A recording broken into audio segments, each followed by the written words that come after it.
questioning some of his teammates and why he's known as Pepper. Get out! You're known as a television star. How would you describe your style? Are you sort of David Letterman or Arsenio Hall? What's going on? What's going on? A little more Pepper Johnson, you know. They asked me to be a clown, be myself, and that's easy for me. How'd you get the name Pepper? I was 2 years old, and I was sitting at the table with my father in the kitchen, and he was eating a steak or something, a fish. And I love cereal. I still eat a lot of cereal. Matter of fact, I had a bowl of cereal this morning. I saw him sprinkle the pepper on his steak. I knew that they sprinkled something on my cereal. I took the pepper shaker. I figured that must be what they, sprinkling on it. So they sprinkled the pepper all over. I sprinkled the pepper all over my cereal. Meanwhile, my aunt is watching. And she's like, okay, I'm gonna teach him a lesson. He knows good and well he's not supposed to be doing that. She already fixed the bowl for me. So I ate the whole bowl of cereal. Filled up the bowl, I wanted some more. You grew up in Detroit in a tough neighborhood. How tough? My street side, the corner street side. Every year, they would put up a new sign, and the reason for the new sign, they would shoot bullet holes in the sign every year. Question. Has it really been 15 years since the Atlanta Falcons won the West? Steve Bartkowski piloted the offense then. Question. Can Jeff George soar to those same heights? Question. Are the memories of the JJs, Alfred Jackson and Alfred Jenkins, being replaced by the M&Ms, Eric Metcalf, and Terrence Mathis? Question. Is the punishing skill of William Andrews reborn in the body of Ironhead Hayward? Are they? Are they?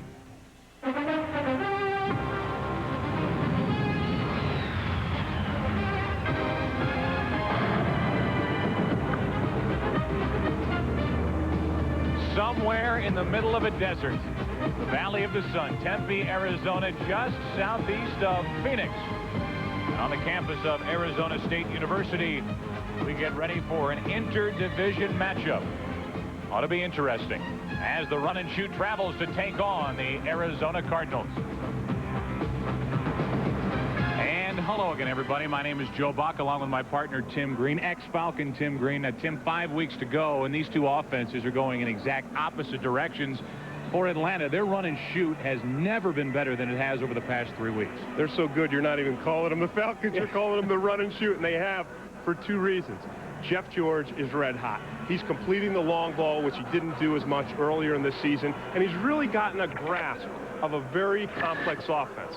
The second reason is because if you've got to run and shoot, you've got to have a run game, and the Falcons have a run game with Craig Ironhead Hayward. He right now is having the best season in his NFL career. Well, a very tired Arizona defense will try to stop Ironhead, and they're tired because their offense doesn't move the ball at all. Well, they haven't moved the ball at all in the past couple of weeks, but earlier in the season, Dave Craig did have 3 300-yard passing games, so they do have the ability to move the ball. They haven't, most specifically because they've had problems on their offensive line. At right guard and at right tackle, they're starting players today who weren't even in the game 4 weeks ago. Now, that's done two things. It's limited their run game to the left side of their line, which is very predictable and easy for defenses to focus on. The other thing, it's gotten immediate pressure on Dave Craig. If the Cardinals are going to have a chance to win this game today, Dave Craig has to throw the short ball, and he's got to get rid of it quick. The Atlanta Falcons and the run and shoot will take on the Arizona Cardinals. We're glad you're with us. We're glad you dialed up Fox. Get something cool to drink, relax. We bring you the play-by-play, blow-by-blow, right here, next on Fox. So what's it going to be, Dion? Football or baseball? Both, boss. Both? Both. Offense or defense? Both. Both? Both. Both. Both. Pizza Hut. Meat lovers or stuffed crust pizza? Both. Both? Both. Want it all? Now Pizza Hut offers our lovers line toppings. Meat lovers, pepperoni lovers, or supreme. Piled high in a stuffed crust pizza. So what'll it be, Dion? 15, 20 million? Both. Both. You'll love the stuff we're made of. Don't miss any of the game. Call Pizza Hut and have your stuffed crust pizza delivered right away. We are ready to go here at Sun Devil Stadium in Tempe, Arizona. Glad you're with us. Earlier, some finals. Chicago wins at the Giants by 3. Philadelphia wins at Washington by 7. Late, Green Bay all over Tampa Bay. In the AFC, Cincinnati trailing at Jacksonville late. Miami trailing at Indianapolis.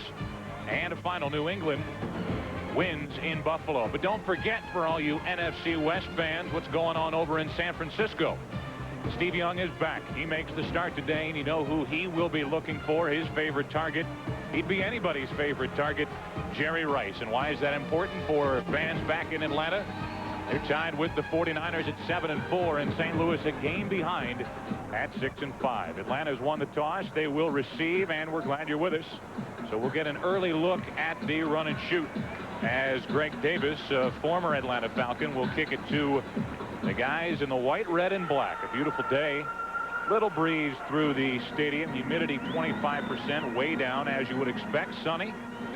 And not what you would think of for late November football in the NFL, but we'll take it. Greg Davis, former Atlanta Falcon, one of the better kickers in the league, however, does not have a touchback all season long. And waiting deep, it's Jamal Anderson. He's joined by Roel Preston. So a big day for Atlanta, and I think, Tim, the early question, can the Atlanta Falcons win a game that they should and have to win the NFC West? Right, and you have to remember that the Falcons have traditionally struggled on the road. They're 2-3 on the road this season, and the last time they came here, they were beaten by the Arizona Cardinals, even though they were favored as they are today. So the Falcons will get it, and Greg Davis ready to roll. Always interesting when a Buddy Ryan defense or a Buddy Ryan coach team takes on the run and shoot. That will happen here this afternoon in Tempe. Enjoy it. Falcons and Cardinals underway. Roel Preston from inside the 15. Good return across the 30, knocked down at the 33, and here comes Jeff George and the run and shoot. Jeff George, 39th straight start in the NFL. Only 8 interceptions. He is really figuring out this run and shoot. Protecting him, Whitfield, Tobeck, Roman Fortin in the middle, Zandowski and Dave Richards on the right side. A change at receiver. Hayward is the running back. Mathis, Metcalf, Ricky Sanders makes the start. Bert Emanuel at the other wideout spot, but J.J. Burden not making the start because of the bad back. You got Will 16.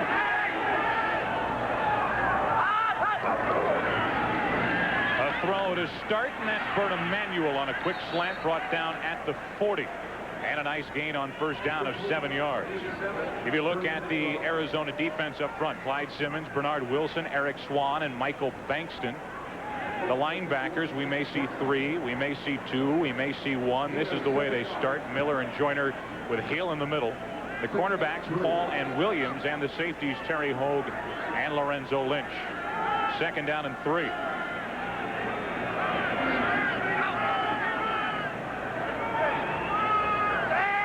From their own 40.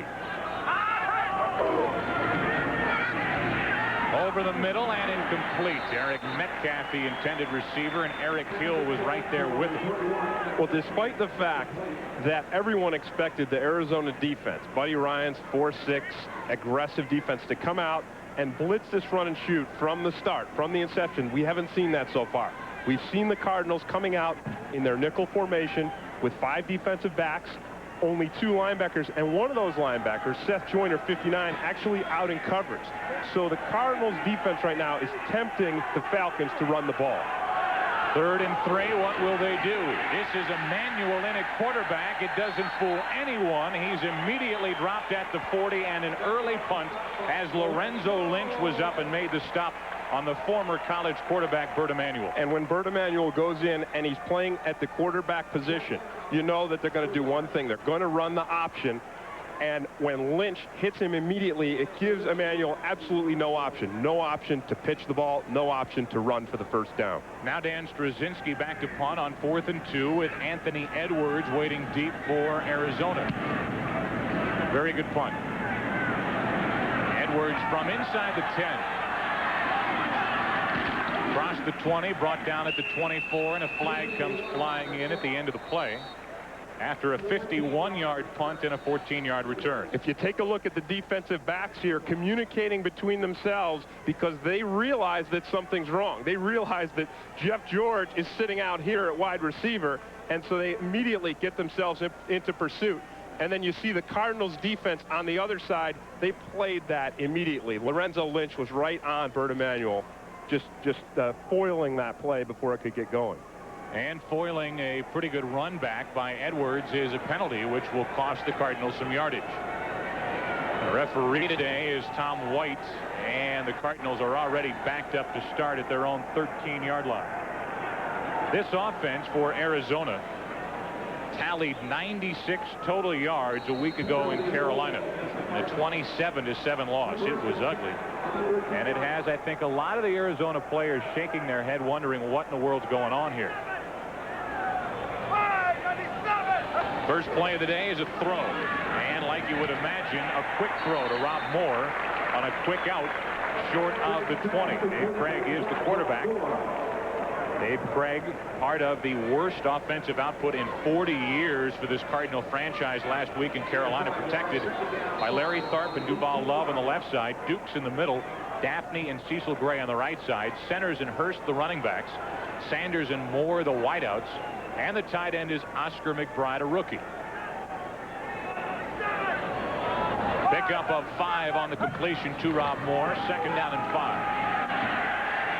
Centers breaks a tackle and is brought down after he picked up an Arizona first down around the 24-yard line. He got 6. Yeah, and this is really important for this Arizona, not only for the Arizona offense, but the entire Arizona team to get that first down in the first series. Well, trying to stop that Arizona offense, you got to look at the front four. The linebackers, Tuggle in the middle, leading the NFL in tackles. In the secondary, Johnson and Walker, the cornerbacks. Harper and Ross are the safeties. First down, Cardinals shy of their own 25. Over the middle, wide open is Centers. He's into Atlanta territory and brought down inside the 45. A 32-yard completion from Dave Craig. Larry Centers is the most dangerous weapon in this Arizona offense. He is their leading pass receiver. He had 67. This gives him 68, right down the middle of that Falcons offense. Now, for Falcons defense, if Arizona can assault them with the pass on the outside quick game and open it up down the middle with Larry Centers, Falcons are going to be in trouble. First down inside the Atlanta 45. This is Hurst, and he is upended by D.J. Johnson coming off the corner and knocking down Garrison right at the line of scrimmage. What a good tackle.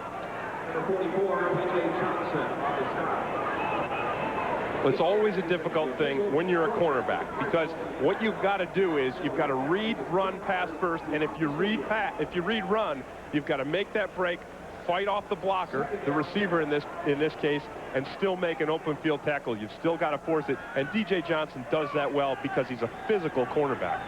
2nd down and 10. Quick throw, and the tight end is Chad Fan. Penalty flag on the play after the incompletion. Opening minutes of the game here in Arizona, and this will cost Atlanta 5 yards.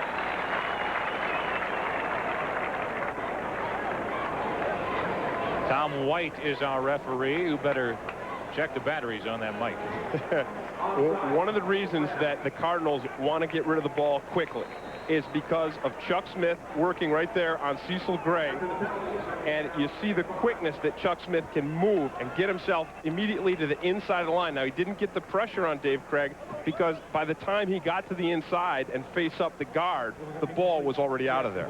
That's the way that you diffuse a pass rush with Chuck Smith and Chris Stolman at ends. Two very quick, very successful pass rushers this season. Arizona knows that. They know that they're outmanned at their offensive tackles, so they're going to get rid of that ball very, very quickly. Tom White will, I think, check his microphone. I was just kidding about the batteries. We don't need to hear.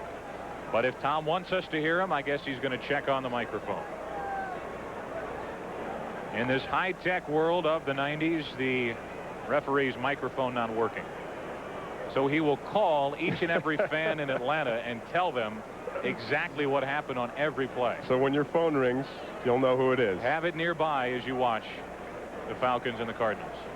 Meanwhile, June Jones and this Atlanta offense starting to figure it out. And for the team 7-4 and coming off a big day last weekend over St. Louis. I mean, they overwhelmed the Rams. Yeah, they really did, and it was big not only because they kept themselves atop of the division, they also put the Rams down a notch. So they separated themselves from the Rams. But if they don't win this game today, the Falcons are really going to start to question everything good that's happened in the past month. And remember, San Francisco hosting St. Louis today. Out in San Francisco. This is Garrison Hurst. Made one tackler miss and brought down right at the first down marker by Jesse Tuggle. One of the things about Garrison Hurst, and one of the things that he does very well, is make the first guy miss. And when he makes the first guy miss, he's dangerous, because Garrison Hurst will tell you that what he does as a running back is he looks beyond the first tackler. He's looking downfield. When he's running the ball, he believes he has the physical ability to make the first guy miss, so he's already searching for holes in the secondary. Well, he made enough miss to pick up 4.5 yards and a first down for the Cardinals. And from inside the Atlanta 35, they hand to Larry Centers. He gets it inside the 30. He got about 5 on first down.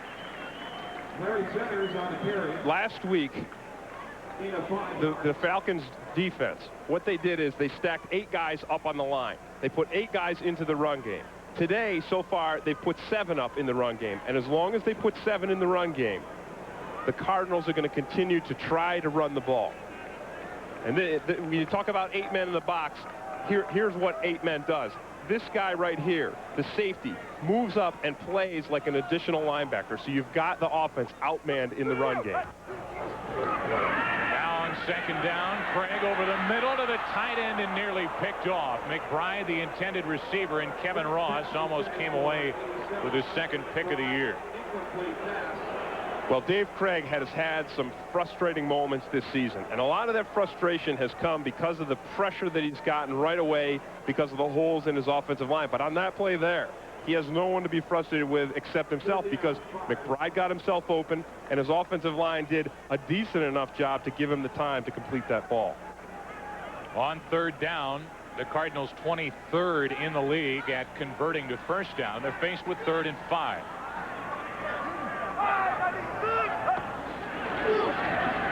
Out of the backfield, Garrison Hurst brought out of bounds with an Arizona first down. He knew where he had to go to get a fresh set of downs, and he ducked out of bounds right at the stake. It really shouldn't surprise anybody who follows the game in the NFL that this Arizona Cardinals offense is operating the way it is, because, as you said, last week they were just awful. They were terrible. They've already gotten more yards now in this game, or at least half of what they got last week in the whole game, because it's very rare that a team will have 2 pathetic weeks in a row. Last week was pathetic. You didn't tell Buddy Ryan yesterday they were pathetic when we met with him. I didn't want to hurt his feelings. On first down, Garrison Hurst is dropped, and that's Lester Archambault. Archambault getting a little more playing time because Chuck Smith has been bothered by a bad big toe. Yeah, and on that play, Lester Archambault actually is in for Pierce Holt. Now, one of the things you have to remember, and it's not a huge factor because it's not 90 degrees or 100 degrees out there today, but it is in the low 80s, so it is hot for this Atlanta Falcon team, which has had cool practices all week. A loss of 4 on that very good play by Archambault, and a 2nd and 14 for Arizona. From their own 26. Craig is dropped, lost the football, and who does it belong to? Looks like Atlanta, and it does belong to Atlanta. Meanwhile, the Cardinals will argue that Craig's arm was going forward when he was hit, and this ought to be an incomplete pass. It looked to me like Craig's arm was going forward. We'll get the advantage of a replay. It's Chuck Smith coming in again from that weakened right side, working right underneath Cecil Gray, and that's a terrible call.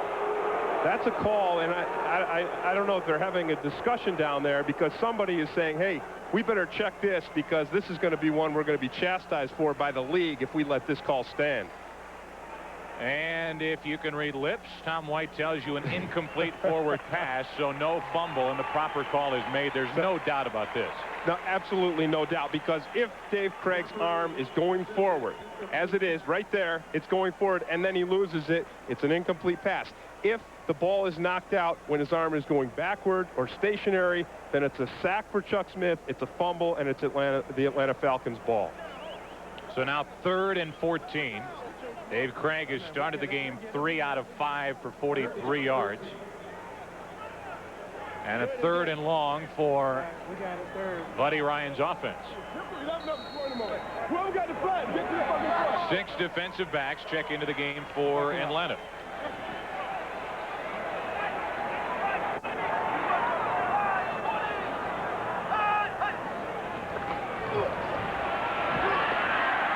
Craig buys a little time and then throws it away. That was Frank Sanders, the intended receiver.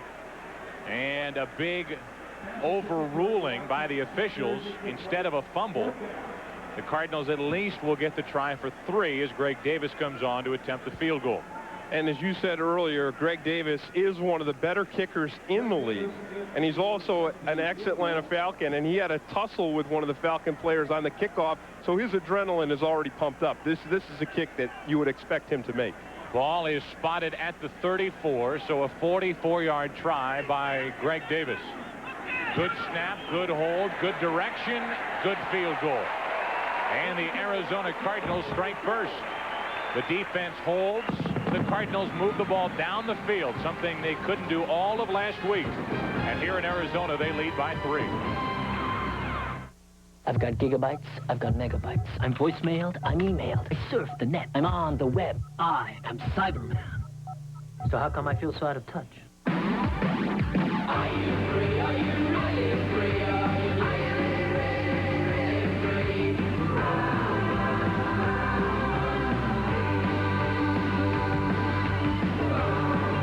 On the road of life, there are passengers and there are drivers. I wasn't looking for love.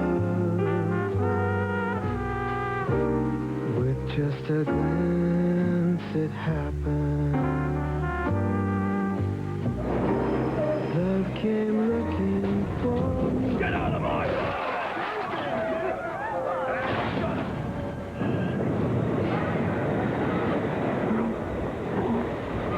Dockers, flat front khakis. Making ideas a reality. It's how you ended up with your own business in the first place. And it's why Hewlett-Packard has introduced the fast, reliable, affordable HP LaserJet 5L and the colorful HP DeskJet 850 series with a real-life imaging system. Dependable, professional Hewlett-Packard printers. Printers that work almost as hard as you do. HP printers. Just what you had in mind.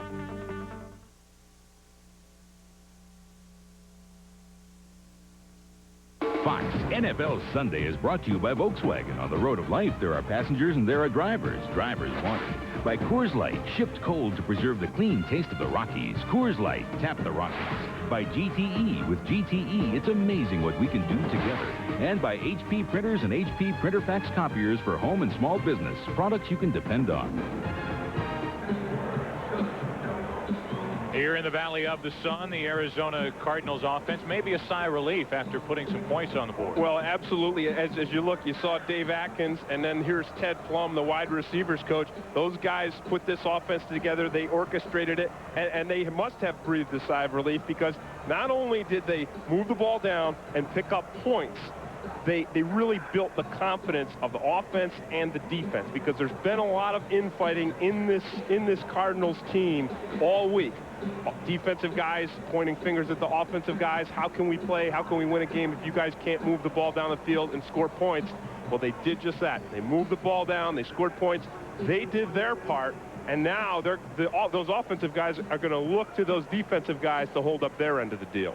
A 12-play drive covering 61 yards in over 5 minutes off the clock, and the offense puts up its first points in 2 weeks. Last week, They lost 27-7, and their only points came off a blocked field goal at the end of the half in Carolina, which resulted in an Aeneas Williams return for a touchdown.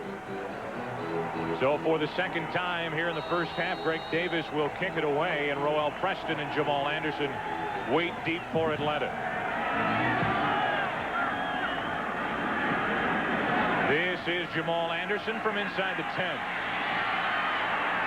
Hit and carries a tackler across the 30. Hit initially by Carlos Brooks and brought down by Ryan Terry. A 25-yard return. For the second time, the run and shoot has the ball. Atlanta trails by 3.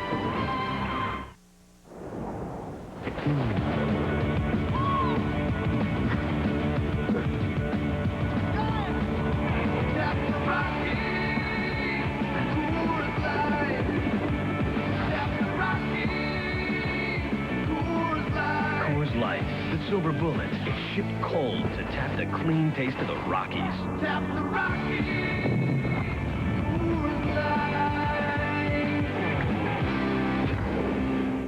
Dear Dave, I was making up my holiday list when I suddenly realized I already have everything. Then it struck me. I haven't had one of your delicious Monterey Ranch chicken sandwiches in a long time. That irresistible combination of Wendy's whole breast filet, creamy ranch dressing blended with bacon and Monterey Jack. I'd pay $1 million to have one right now. Delivering. Wendy's Monterey Ranch chicken sandwich. It's back. I just moved into the city, right? And I need a really flexible car. So I leased a Volkswagen Golf. $199 a month. It's great. I sell cappuccino machines. Sometimes I need to move big things. Sometimes I have to move little things, but I always have to move. It's got dual airbags, daytime running lights, and everything fits into it. And it fits into everything. Hey! I have got to cut back on the caffeine. On the road of life, there are passengers and there are drivers. Getting behind enemy lines wasn't easy, but getting out may be impossible. A brand new Space Above and Beyond tonight. Trailing only a guy named Elvis, Jeff George has been red hot over the last 3 weeks, approaching the 1,000-yard mark in the last 3 weeks and approaching 3,000 yards for the season, leading the NFL in yardage by a quarterback. But so far, only 7 today. Yeah, and just as important as his yardage, Joe, is the fact that he really has not thrown many interceptions all season. Only 8. First and 10 from their own 34. George has plenty of time and has Sanders, who drops it. George hung in. He took the hit, dropped it perfectly to Sanders, who just couldn't hang on. Well, one thing you know, if you've got Eric Swan out there on the defensive line as a quarterback, you're only going to have about a 2 count before Swan is going to break through and get free. Here he is coming from the outside, and he's just relentless. He goes over the top of Dave Richards and gets to Jeff George. And really, if you ask Jeff George, the guy that he does not want to look to primarily is Ricky Sanders. He's not the first guy he wants to look to, but with Swan breathing down his neck, he's the only guy he had time to look to. Now second down and 10 as George has started out 1 for 3, make it 1 for 4, and nearly picked off by Williams. So the run and shoot is sputtering here at the start. Well, I can tell you what you're seeing right now is not a lack of Jeff George's delivery, of Jeff George's thinking, because in these past 2 plays, both of these balls should have been caught. The first one by Sanders and this one by Burt Emanuel. And now 3rd and 10 for June Jones, and only 7 yards of total offense here at the start.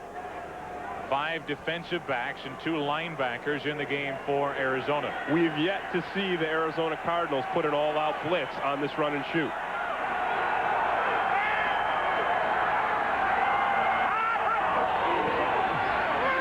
George has time. Going deep and dropped again. Again, it's Ricky Sanders. Working on the rookie Lance Brown. He had a step on him. Perfect throw, but no catch. I can tell you this. Jeff George is not going to want to put that ball up to Ricky Sanders again today, because 2 times, long balls, downfield, Jeff George hanging in there, delivers the pass where it's got to be. A catchable ball again. Sanders drops 2. Jeff George is going to look to his other receivers. 2 possessions, 2 straight 3 and outs for this run-and-shoot offense. Straczynski again. Low snap. Terrible punt. Gets a good bounce for Atlanta and will be down inside the 25. So the Arizona Cardinal offense will get it after a 44-yard punt. With the Cardinals leading 3-0, they get it back. 7:40 left in the first quarter. Buddy Ryan and that much-loved offense back to work. Once a single library held the knowledge of the world.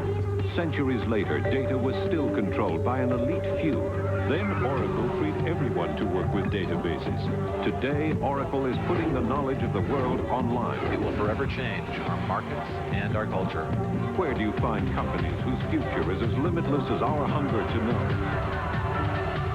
Actually, there's a list of them printed every day. NASDAQ, the stock market for the next 100 years. Okay. Take care. Aloha. Bye-bye. Do you find technology amazing or frightening? At GTE, we think it should make your life easier, like video conferencing. Doug Giffens used it today to meet with investors in Honolulu from his office in Santa Monica, which he finds pretty amazing. Why? Because he's not having dinner on a plane right now. Amazing.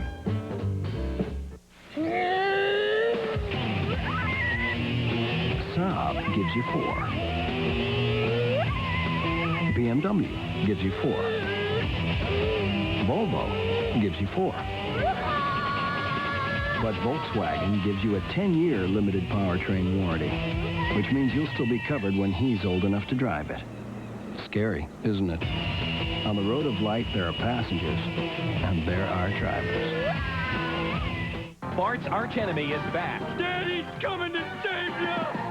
With an explosive surprise. Bob, no! Kelsey Grammer guest stars on The Simpsons tonight. Well, the run and shoot has started out slowly, but it's not the fault of Jeff George. Well, that's right. As you see there, 3 drop balls, and that's part of the run and shoot. As you look at Ricky Sanders, 83, he's the guy who dropped 2 of those 3, and Jeff George, both guys have to be in sync.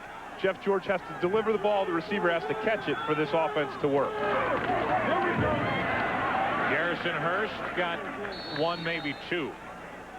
Now time for a McDonald's game break as we send it back to Hollywood and James Brown. Hey, Joe, Steve Young back at the helm for the 49ers. This is first pass.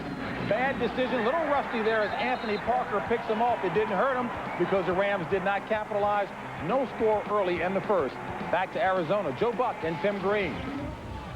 Thank you, James. Well, last week we did the Falcons and the Rams, and Anthony Parker better start picking a few off. He had a rough day.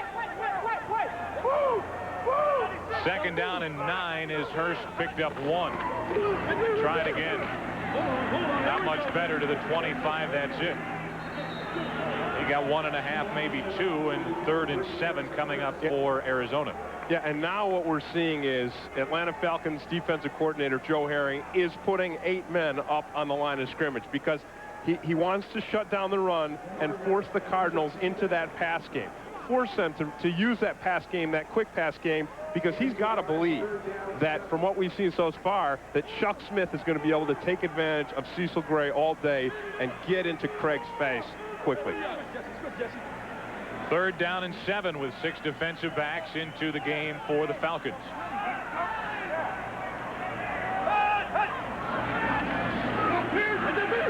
Dump off to Centers. Penalty flag on the play. Centers crossing the 40 and forced out of bounds at the 44 by Tuggle, but a penalty flag on the play. 19-yard gain, but we'll check the flag. And this, I believe, is coming back.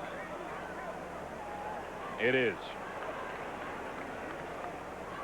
Well, just when you think the Arizona offense is blasé, they throw a play at you like this, which was a really nice screen pass with some misdirection in it. Number 66, offense, not on the line of scrimmage, 5 yards.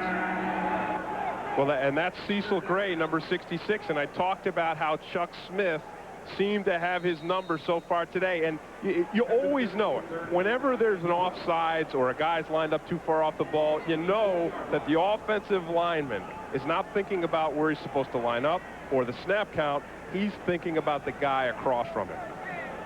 Second Arizona penalty of the afternoon, and instead of a 19-yard gain, it's 3rd and 12.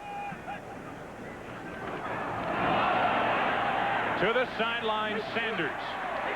Nifty move, but stepped out of bounds, short of a first down at the 30.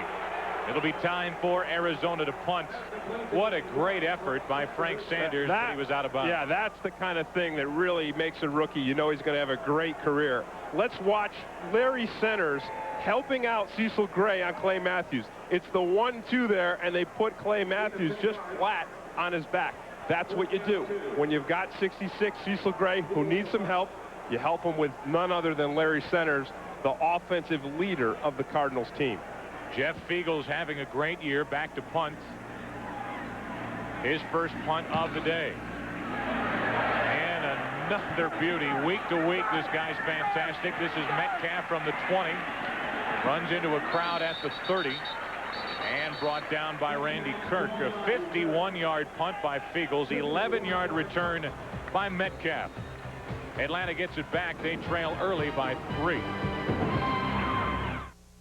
When they were small, we had a little sports car. And then they got bigger, so we had to get a 4-door. So we leased a new Volkswagen Jetta, $219 a month. Nice, huh? German-engineered front-wheel drive Jetta comes with rack and pinion steering, daytime running lights, dual airbags. It's a great driving car. It's got a big back seat. And a huge trunk. Weimaraners come from Germany. Maybe that's why they like driving so much. On the road of life, there are passengers and there are drivers. Taco Bell presents the Crunch Zone. Who delivered the crunch of the week? Was it William Fuller, Bryce Pop, or Toby Wright? Find out right after this. The BLT. It's an American classic. But how can you make it more interesting? Well, you can make it exotic. You can make it friendly. You can even make it finger food. But if you're Taco Bell, you make it a taco. Introducing the BLT Soft Taco and 2 other classic bacon tastes loaded with bacon. The Bacon Cheeseburger Burrito and the Chicken Club Burrito. The Taco Bell Sizzlin' Bacon menu starting at 99 cents. But hurry, unlike most classics, they won't be around for long. Last week against the Giants, William Fuller led the charge. Fuller set the pace as the Eagles rang up 8 sacks and 4 turnovers in the Taco Bell Crunch Zone. Terry Bradshaw's a football hero, but tonight... 00 shoot, gold digger. Al throwing him the bomb. A brand new Married with Children tonight. Well, Terry hoped Tim might keep that baseball cap on all day. Yeah, once you put the cap on as a defensive player, you know that you don't have a big part of the game plan, because if you have a chance of going in and the defense is on the field, you got that helmet right under your arm and no cap anywhere to be found. Arizona defense has made some changes to defend the run and shoot. We'll talk about that during this possession. 1st and 10 from their own 31.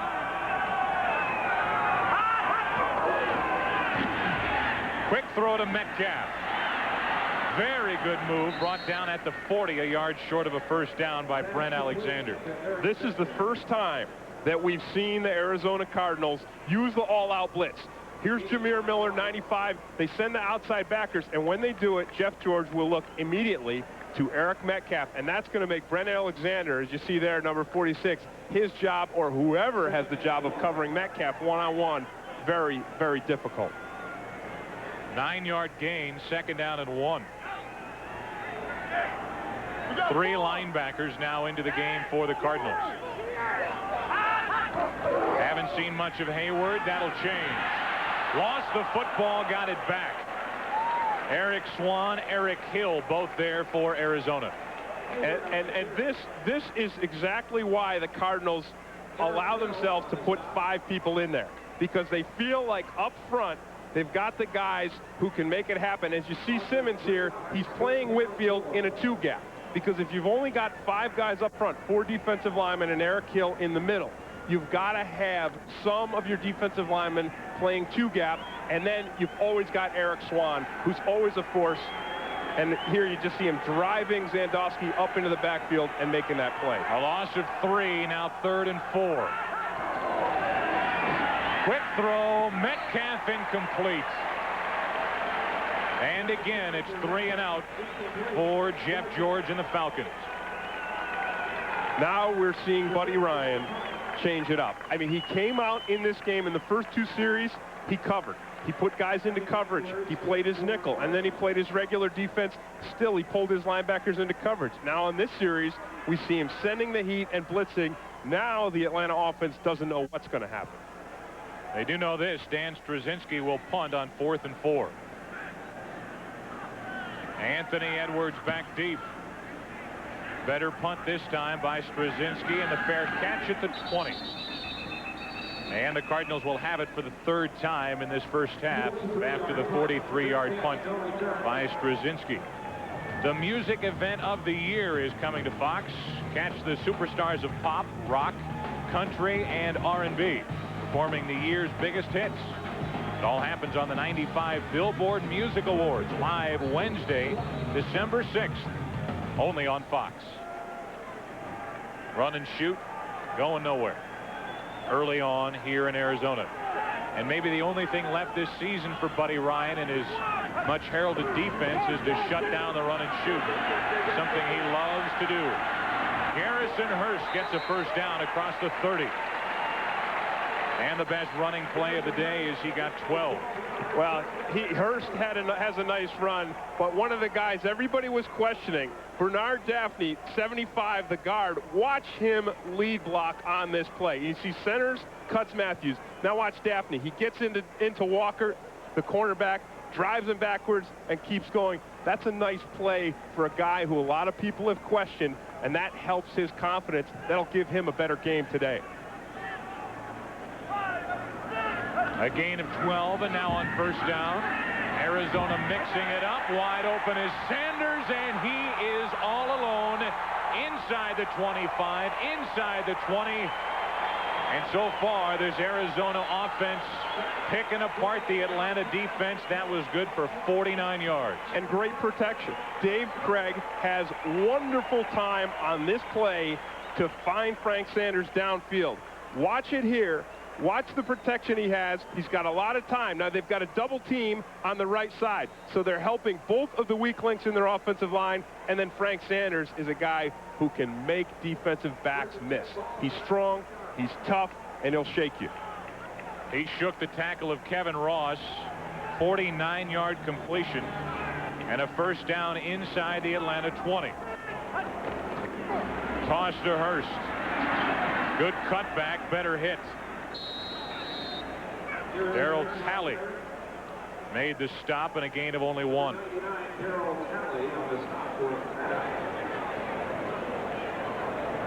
.210 and counting left here in the first quarter. A quarter that has been dominated by the Cardinals.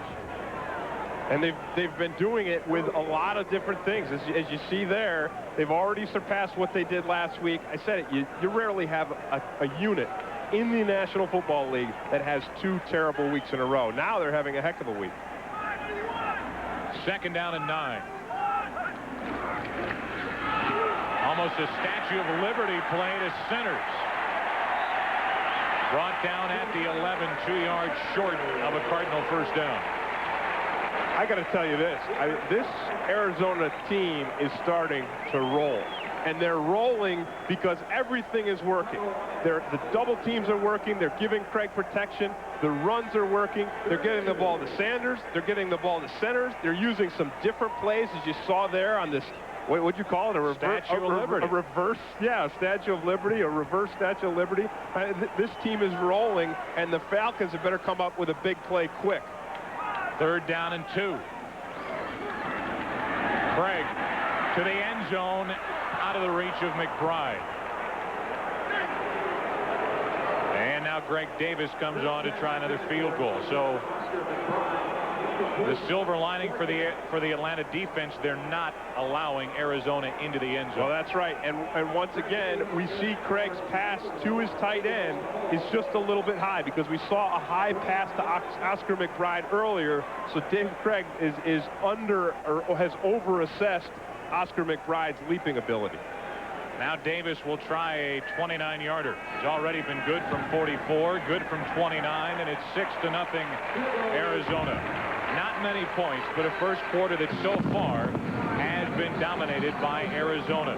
Yeah, and the other thing about the offense moving the ball is it's rested that Cardinals defense. The Cardinals defense has played over 70 plays a game in the past 2 games. That wore them out. This week they had a nice week. They were home. They had the Thanksgiving. They got beefed up on turkey, and now their offense is giving them a nice break.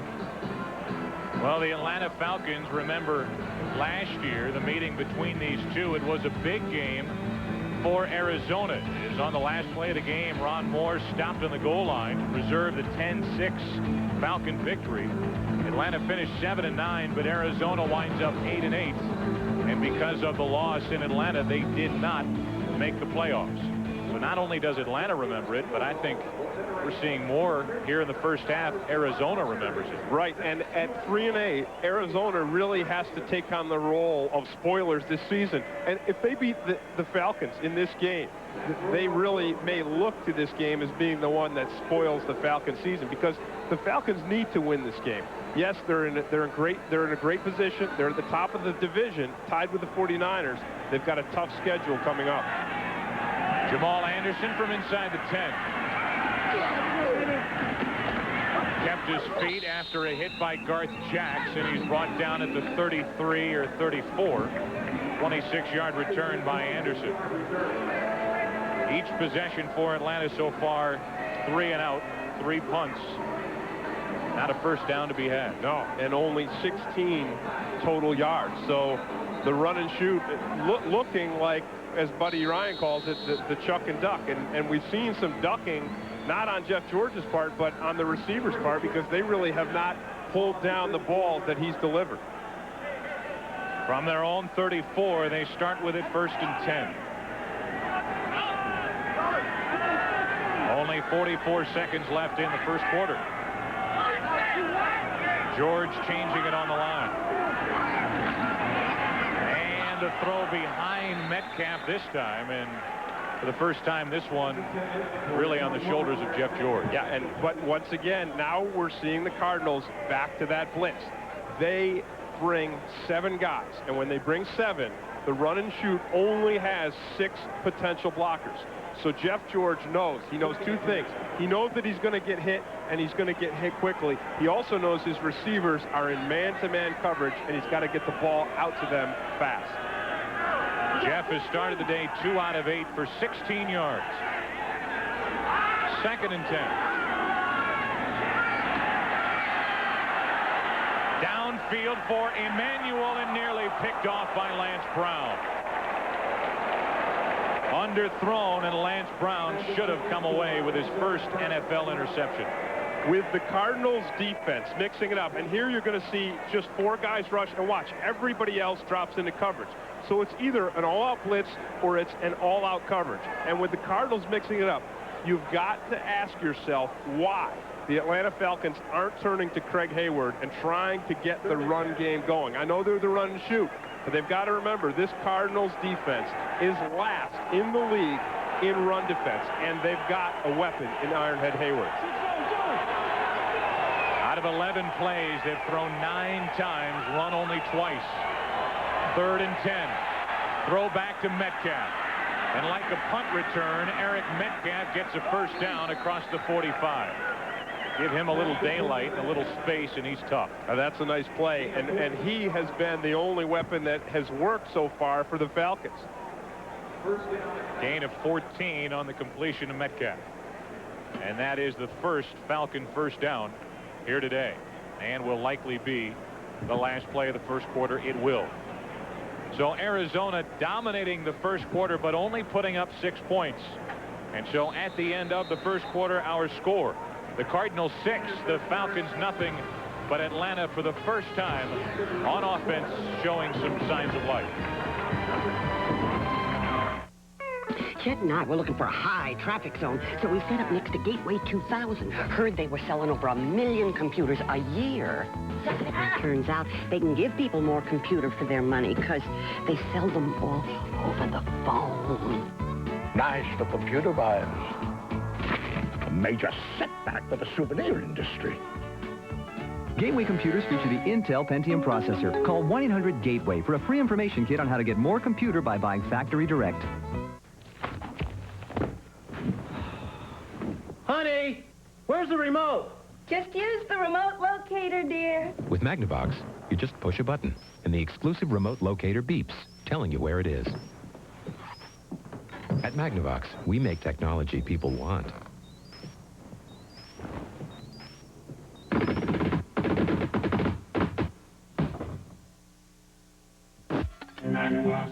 Smart. Very smart. Finding out Little Caesar's new stuffed crust pizza is a better deal at only $7.99 results in a kind of wacky happiness. A large cheese and pepperoni stuffed crust pizza at Little Caesar's for just $7.99. Pizza, pizza. On Fox, NFL Sunday, Jeff George leads the Falcons against Dan Marino and the Dolphins. Then, the Redskins try to stop the Cowboys' triple threat of Aikman, Emmett, and Irvin. Next Sunday, 12 noon Eastern, 9 Pacific. You're watching the NFL on Fox. Welcome back to Tempe, Arizona, just southeast of Phoenix, Sun Devil Stadium, where just 48 hours ago they had 65,000 packed into here to watch Arizona take on Arizona State. Today, not a very big crowd at all for the 3-8 Cardinals against the 7-4 Falcons. Start of the second quarter, Joe Buck and Tim Green with you, and a first down for Atlanta, their first of the day.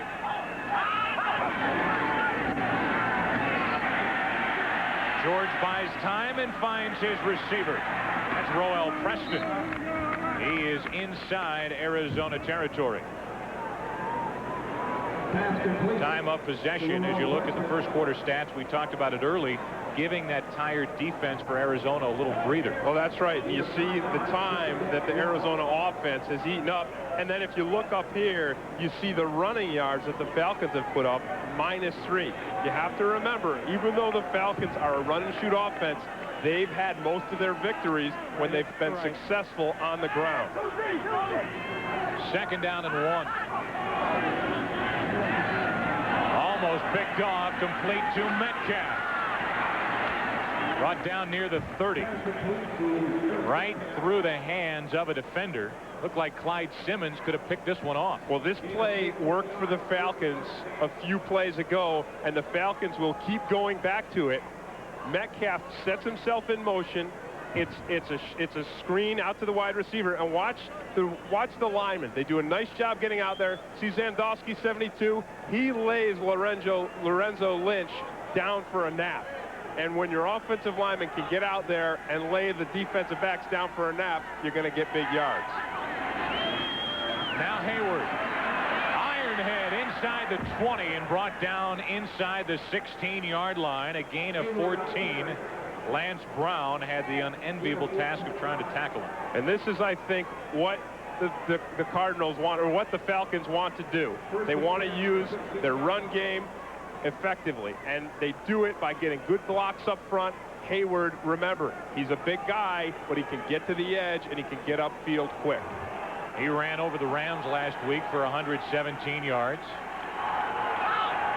He got 14 and a first down for Atlanta.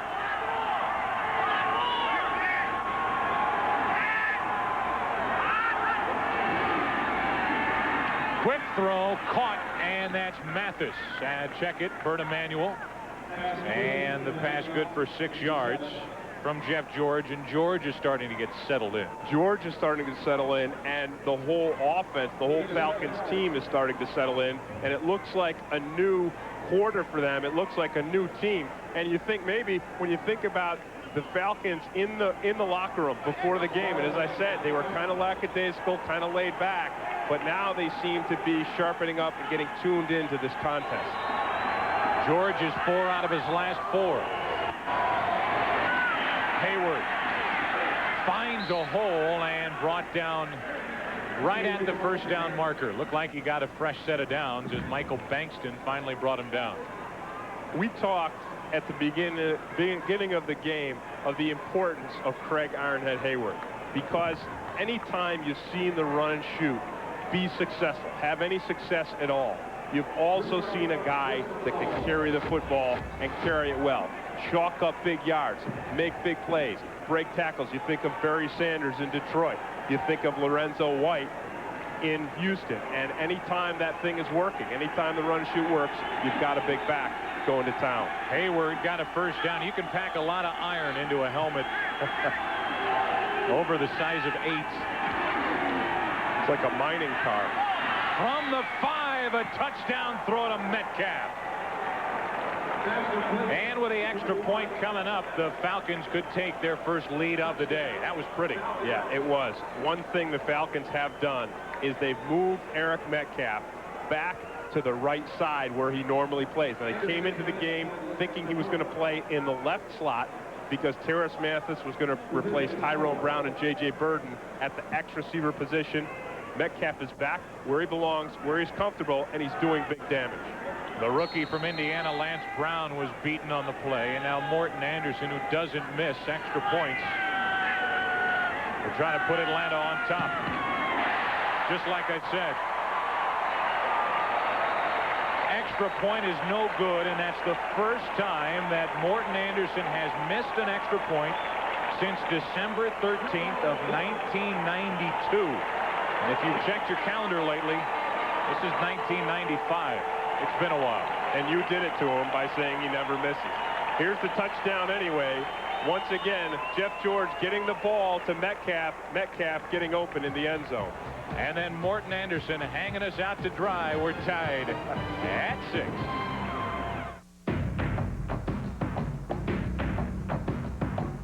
Yes, another morning, another trek to the office. But in the new Mercedes E-Class, you're in one of the safest cars on the road.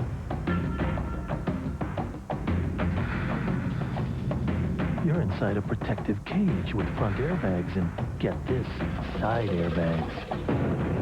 Heaven knows there are animals on these roads. Did you ever notice how many times a day you look at your watch? More men rely on a watch made by Citizen than any other timepiece. Because more men prefer a watch made by Citizen than any other timepiece on Earth.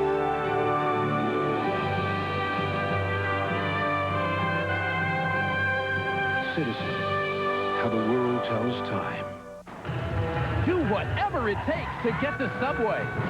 For an Ace Ventura meal deal featuring a hot and delicious 6-inch Subway melt sub. You'll get an Ace Ventura collector's cup and valuable coupons, but only while supplies last. Subway, what a sandwich. The newest Black & Decker Dustbuster. With twice the power as before, it'll pick up more than you think. The Dustbuster. More power, more pickups. Fox NFL Sunday is brought to you by Mercedes-Benz, where safety, reliability, performance, and value are never optional. By the Citizen Watch Company. Citizen is how the world tells time. And by Miller Lite. When you've got the great taste of an ice-cold Miller Lite, life is good. Our producer and director, Mike Burks and Joe Assetti, with their normal pregame ritual, riding horses through the countryside as the Cardinals will get it back. This is Marcus Dowdell. He'll take a knee. Well, there are few things that are sure in professional sports. This is about as close as it gets, a PAT from Morton Anderson. Yeah, and if you watch Clyde Simmons, and think about this, what it tells you is this Arizona Cardinals team believes, because see Simmons' hand go up on an extra point, he's still taking the effort, using the extra effort to get his hands up to try to block a kick that may be a low kick, and it rarely is. One in, as you said, 92 times, Morton Anderson will kick the ball low enough to have it blocked. Simmons believes that the Cardinals can win this game, and he bothers to get his hands up and knock it down. Anderson had made 92 straight PATs. Not this time, and we're tied at 6. Picked off by Jesse Tuggle. He's all alone, and Atlanta now will take the lead. No flags. Tuggle with the score. A 27-yard return, and Atlanta's out in front. Well, the Falcons needed that because, of course, you lose a little bit of momentum when your offense is working. You drive down the field, you get that touchdown, then you don't come away with that go-ahead extra point. Now the Falcons defense turning around, turning to their big play guy, Jesse the Hammer Tuggle, steps right in front of Dave Craig's pass, and no one's there to stop him. You would think maybe Atlanta would go for two, but they will not. The last time the Falcons had an extra point blocked was 1982. They had one blocked about 28 seconds ago, and now Morton Anderson will try again. Trying to put Atlanta up by 7. He does. Tuggle, a 27-yard interception return for the touchdown, and the Falcons lead by 7. Their first lead of the day. Tuggle was waiting for it, and Tuggle took it to the house. 4th and inches. Coach Bannon, he likes to punt. Huh? No way. Oh. Check this out. Attention, Coach Bannon. Go for it. Be a man. Oh, what do you know, Steve? They're going to go for it. Just a reminder, when you've got the great taste of an ice cold Miller Lite, life is good. Do you like my new hat? Kozak drops back to pass. Jones is open in the end zone. Throws it to Jones, who drops the ball. Bad toss. Should have punted. Yep. Cover for me. I've got the plans. You got your bill. You can't be taken alive.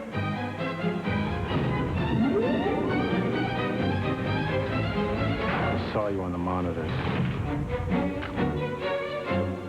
Your clothes. They're very nice. City casuals. Look good at the office, no matter what kind of day you're having. Hager. Stuff you can wear.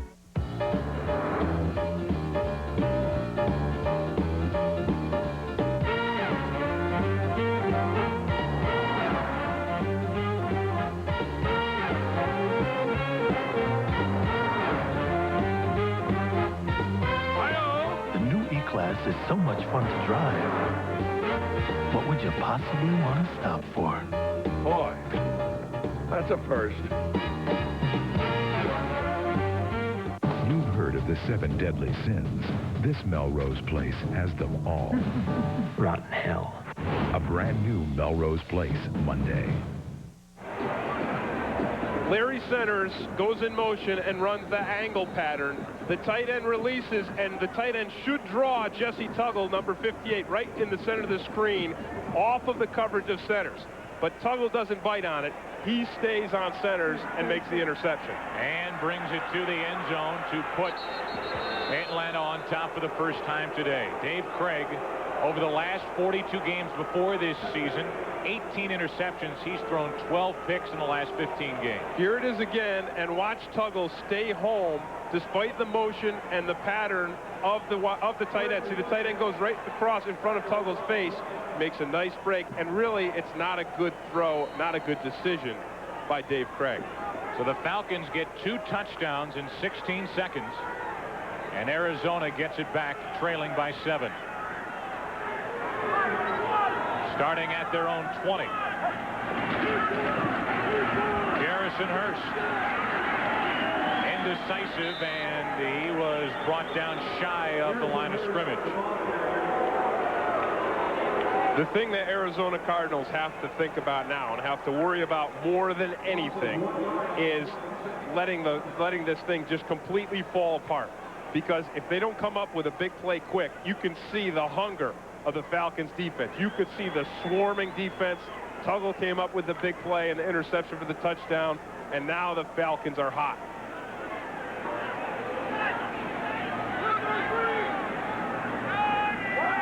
Second down and a long 10.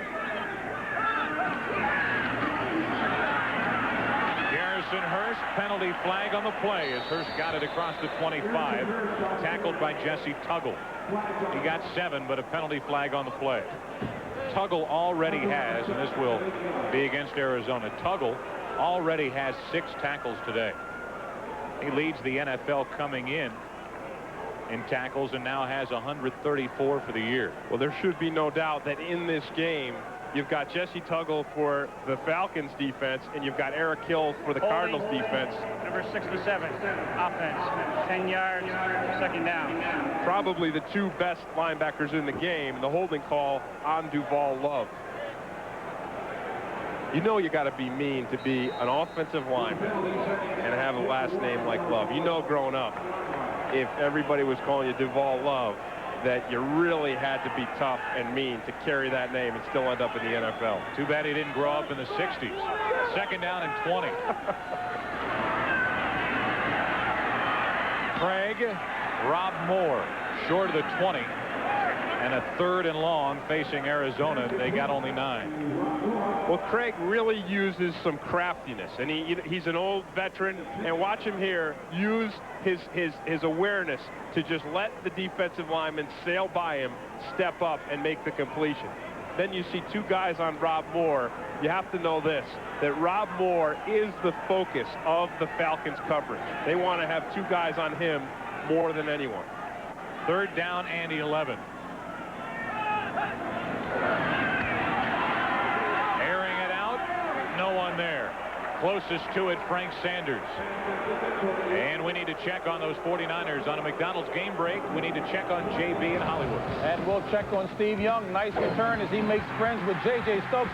Nice moves and great blocking. Boy, Derek LaVille put in a nice hit there. First of 2 touchdowns for Stokes. Make it 21-7. San Fran early second. Back to Joe and Tim. They haven't missed a beat with that backup Young in there, taking over for Elvis Gerbach. Beagles with a meek punt. Takes a good bounce, and Metcalf drops inside the 30. Marcus Dowdell helped bring down Metcalf for a 2-yard loss after a 51-yard punt by Beagles. And now for our Aflac trivia question. Since 1989, how many run-and-shoot teams have made the playoffs? The answer coming up when we come back to the Valley of the Sun.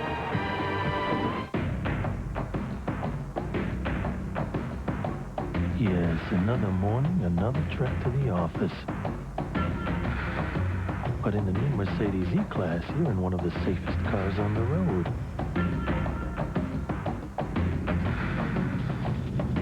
You're inside a protective cage with front airbags and, get this, side airbags. Heaven knows there are animals on these roads. Finding out Little Caesar's new stuffed crust pizza is a better deal at only $7.99 results in a kind of wacky happiness. A large cheese and pepperoni stuffed crust pizza at Little Caesar's for just $7.99. Pizza, pizza. Hey, I know big. And the Ace Really Big sale is gigantic. It's a huge opportunity to find big-name products like this and this at really small prices. So hurry down to Ace. It just doesn't get any bigger than this.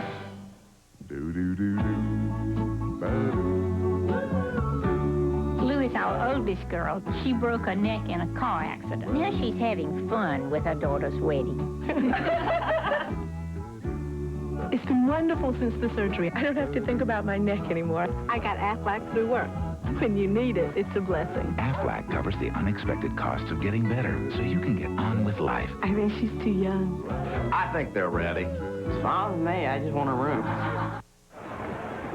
Since 1989, 5 different teams have made it with a run and shoot. Houston, 4 of the 5. The exception being 91, the Atlanta Falcons were a wild card team, ending up 10-6, and the common denominator, Jerry Glanville.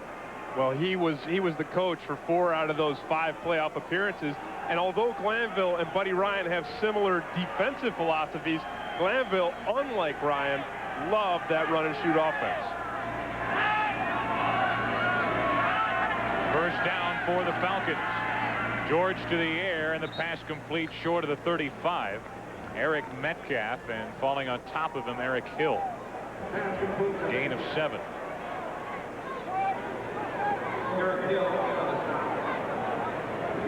Early on, the first quarter dominated by the Arizona offense, but for the Atlanta defense to keep them out of the end zone, forced the 2 field goals. Now Atlanta leading by 7, and now the run and shoot's really getting relaxed and gaining some momentum. It relaxed, I think, is the key, and really starting to get in sync. On 2nd and 3, Hayward to the 39 and just beyond. And he gets a first down for Atlanta. He got 5. Yeah, and the Falcons, you see, are really starting to pretty much do whatever they want. They're completing their balls, the short ones, the long ones. They've got Ironhead on his horse, and he's starting to ride. And now is the time for the Arizona Cardinals defense to really pick it up. I mean, they're supposed to be the leaders and the stars and the big money players of this team. And if ever there's a time for them to come up with a big play, it's now. Ironhead is on that sway back horse. First down for Atlanta. Quick throw. Royal Preston inside the 40. Keeps his feet. Royal Preston inside the 20. He is gone. Touchdown Atlanta. There are no flags. And for Preston, that is his first touchdown of the year. 61 yards from Jeff George. And this is just a sign of the misery that the Arizona Cardinals have felt all season. And really an outstanding play by Royal Preston. You've got to give credit to a young guy who just hangs in there in the midst of 3 defenders. They all collide. They all hit him. They all think that the other guy wrapped him up, but nobody wrapped him up. And give credit to Preston for not just falling down in the midst of all that chaos and continuing to run down and score. What a great way to get it into the end zone for your first NFL touchdown. 61 yards, capping a 73-yard drive on only 3 plays. And Morton Anderson starts another streak. Speaking of streaking, how about Roel Preston? Yeah, He's fantastic. It's great because watch what happens here. He catches the ball and then see 3 defenders. 1, 2, 3 right around him, and it's amazing that he keeps his balance and keeps his feet. His knee never touches. That is really a thing of beauty, and you said it. This is the touchdown he will remember for a long time. And then there's Bert Emanuel out in front getting a block on Seth Joyner. Yeah, and Mathis made a block on that play also. So as far as the chuck and duck, I think Buddy better duck. Atlanta's put up 20 points in 3 minutes and 52 seconds and going deep. Jeff George coming into today, leading the National Football League in passes over 20 yards, and add another one to that. Yeah, we talked about his increased accuracy with that long ball in this offense because he has always been sharp since he started with the Falcons last season in the run and shoot. He's always been sharp at these short passes. He's got the great quick release, and he's got the great accuracy in close. But now we're seeing Jeff George really rise to another level, rise to the level of a Marino and an Elway, where he's completing those nice long passes. Ryan Terry and Marcus Dowdell are back deep for Arizona as Morton Anderson gets rid of it for Atlanta. This one will be returned by Dowdell from inside the 5 to the 20 and not much further. Terry Taylor helped to bring him down, a 20-yard return. Next week on Fox NFL Sunday, it's a tough interconference matchup as the Falcons take on the Dolphins. The Redskins battle the Cowboys in a clash between NFC East rivals, plus other exciting regional action. It all begins at noon Eastern, 9 a.m. Pacific. Check local listings for the game and time in your area. Roel Preston, the 61-yard touchdown reception from George.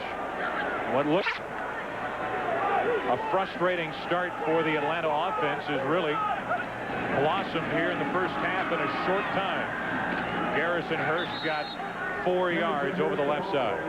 And now what we're seeing from Joe Herring, the coordinator for the Falcons defense, is a challenge to this Arizona offense to try to run the football. Because Herring is out of his 8-man front. He's got 7 guys in there, and he's saying, go ahead, see if you can run against me. Now I'm going to put my guys into a position where we're heavy on coverage and we're not going to give up the big play. They help their pass rush as Jumpy Gathers comes in, and Gardner is out of the lineup for Atlanta. Penalty flag on the play. Hurst goes nowhere. Brought down at the 25 by Kevin Ross, but it looked like Atlanta jumped too soon. Well, it looked like it was Chris Dolman at the right defensive end who got the jump.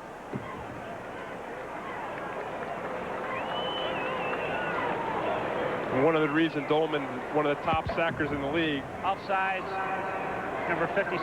Is because he gets 5 that yards, jump. Second down. That's one thing Chris Dolman will tell you that he does. He's always anticipating the snap count. And what it does is it gets you a lot of quarterback sacks, but at times it gets you that offsides penalty. It gets Arizona 5 yards and brings up second down and 1. Lester Archambault is into the lineup for Atlanta. Chuck Smith is out.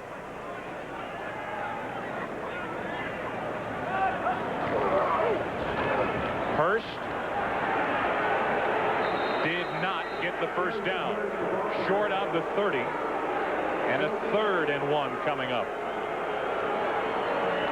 That's really an interesting choice for the Arizona offensive coordinators to try to run Hurst over the weakness of their offensive line.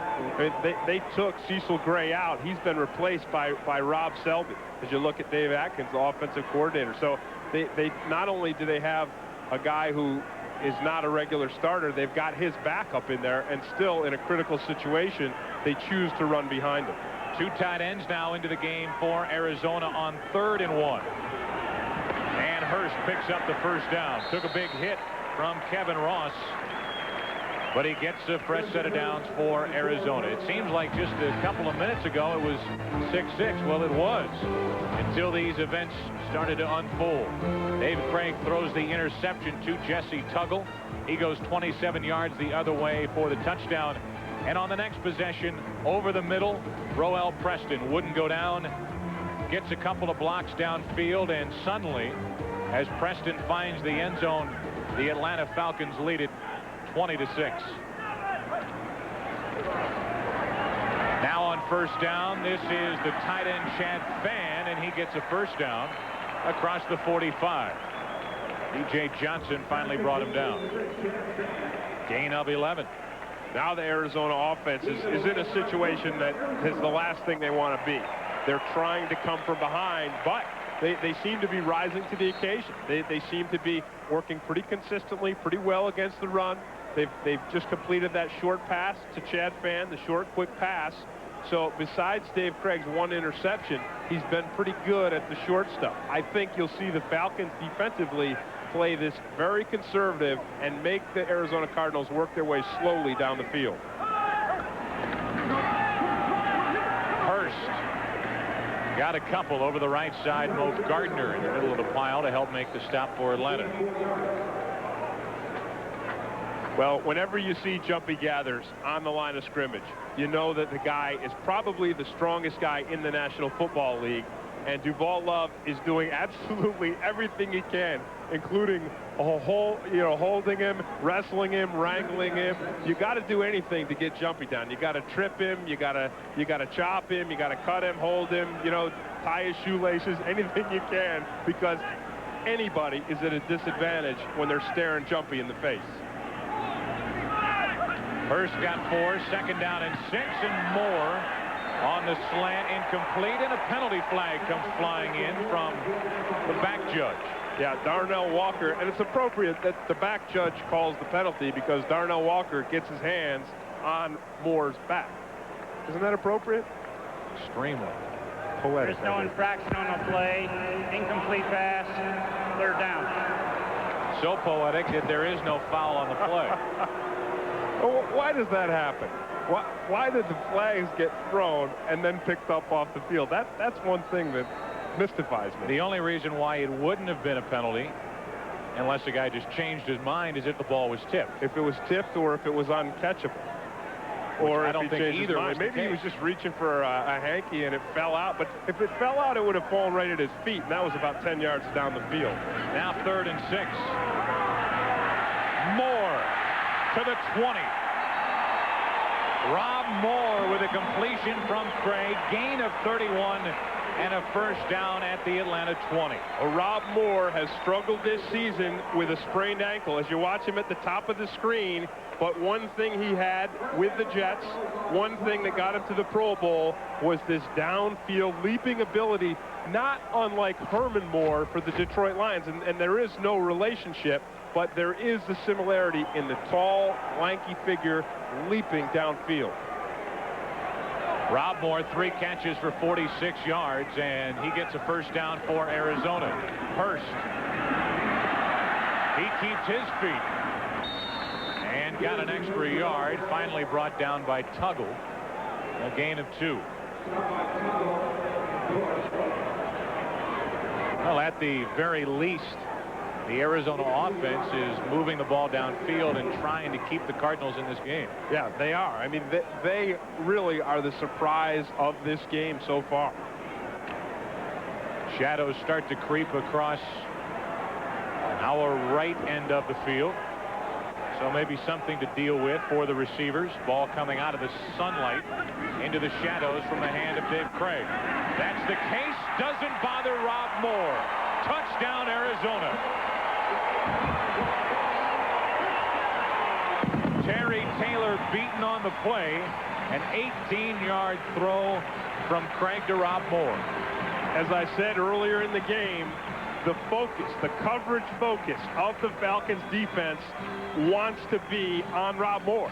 And we've seen 2 big catches, the long catch and now the touchdown catch, where there was only one guy on Rob Moore. And if you have the luxury, which I think the Falcons do right now in the situation when they're ahead, I think you always want to have 2 bodies around number 85. Greg Davis puts the extra point through, and just like that, the Cardinals are within 7.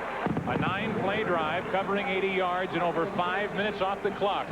Moore, 18 yards from Craig, and the Cardinals draw a little bit closer. Sony Maximum Television presents Sounds of the Game with John Madden. Hey, if you want to really feel the game, you got to hear what's going on down here. The booms, the bams. Just listen. Chris Zorich is the league's most creative talker. Wouldn't you love to hear what he has to say? Find out after this. This is going to hurt. Your favorite videos and TV shows come to you in dynamic surround sound. But if you don't have the right stuff, you're not hearing what you pay for. Fortunately, all you need are Sony Maximum speakers for instant surround sound. Come on, baby. And add a Sony Trinitron TV for maximum visual impact. Maximum television, only from Sony. Now, only from Blockbuster Video, get up to 15 free rentals when you buy any Sony Maximum TV product. Back! Damn, baby's supposed to fall down. Hey, if you're not hearing it all, you're not getting the full impact. Whoa! Wow!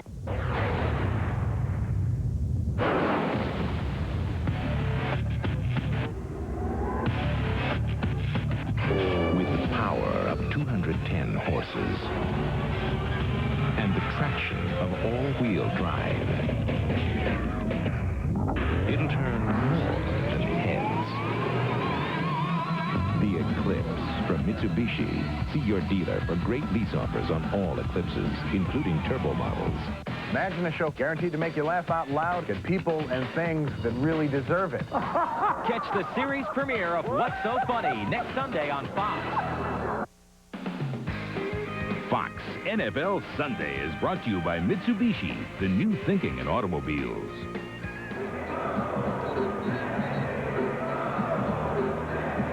Well, Rob Moore caught the pass, but don't even watch Dave Craig and Rob Moore. Watch the protection up front. Not only does the line give Dave Craig time, they pick up a stunt and they pick up a blitz. So the weak point in this Cardinals offensive line holding up nicely to allow Craig to deliver the touchdown pass to Rob Moore. Bringing the Cardinals to within 7. And now Greg Davis kicks it back to Atlanta.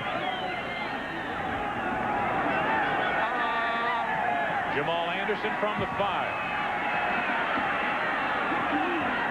Boy, it has been awful tackling today for Arizona. Anderson across the 35.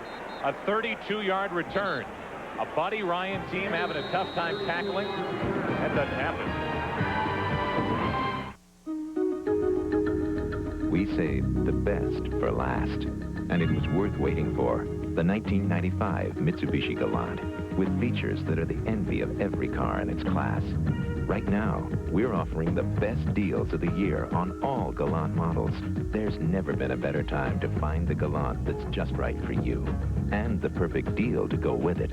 Better see your Mitsubishi Motors dealer before they're all gone.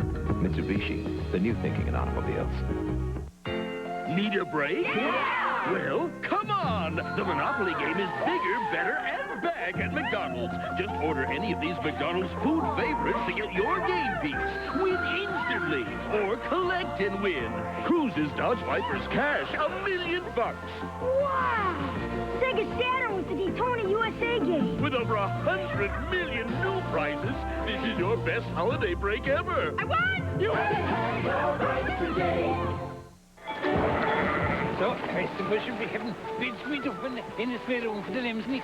Oh, with this little fella, I wouldn't have to call the queen me aunt. Come on, another speakerphone. I can't play CDs. Prince, and that's without going within a bush or the hole in the wall. Miss Vicentia must have been behind the door and that. And when the video capture capability to make it capture. And not the right picture. Ask me tapping her sat there and I can point you away.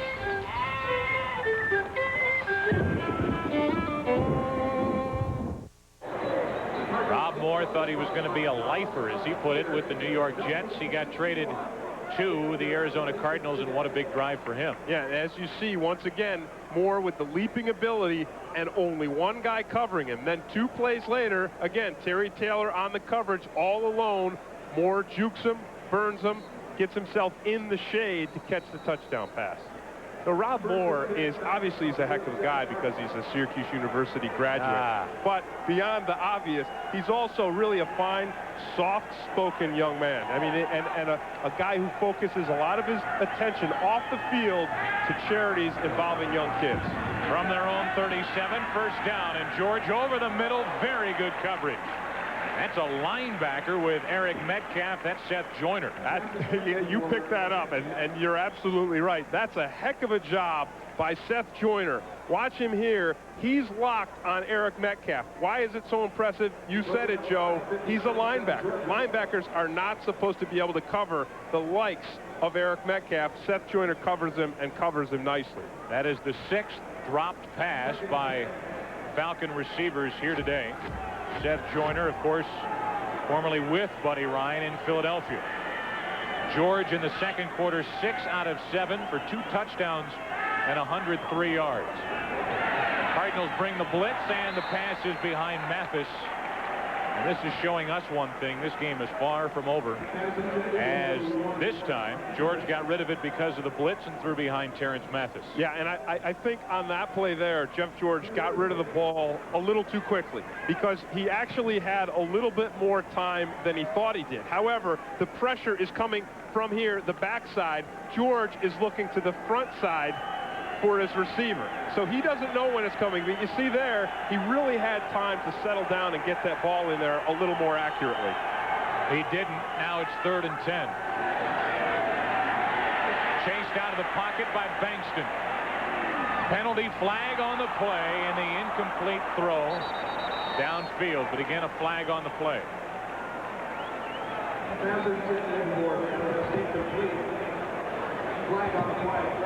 And the hold will likely be declined, and it's time for Atlanta to punt. Jeff George now, Tim, is under 50% for the day. Penalty is declined. 4th down. 9 out of 19. Well, he flashed. He started out cool or cold, or his receivers were cold, and then Jeff George got hot, and the receivers got hot, and they really started to move the ball, but now they've cooled off again. This is Anthony Edwards waiting for the punt from Straczynski. Very good punt. Edwards will let it go, and it is out of bounds inside the Arizona 20. Minute 34 to play here in the first half, and the Cardinals get it back. This Tuesday, Fox presents The Price of Love, a world premiere motion picture about young people trying to survive on the streets any way they can. TV Guide calls it excellent. People magazine raves, this is the TV movie format at its best. Watch The Price of Love this Tuesday on Fox. Coming up at halftime, the Dockers halftime. J.B. Terry, Howie, and Jimmy will have scores and highlights, and we'll come back here to Arizona, and Tim Green will have his weekly Book On feature on Roman Fort, the center for the Falcons. Arizona trailing by 7 with all 3 of their timeouts remaining. The dump off to Centers. Lays a hit and gets a first down across the 30. Wow. Well, one thing you know, after Roel Preston's touchdown run and his effort, and now Center's effort, as you see, nothing less than a Donnybrook breaking out on the field. You know that these teams are both into the game and ready to play, no matter what happened in the locker rooms before the game or during the week with the criticisms of teammates and run and shoot and chuck and duck. These guys are out here playing a heck of a game. Hurry up offense for Arizona. They have a first down, and they hand to Larry Centers.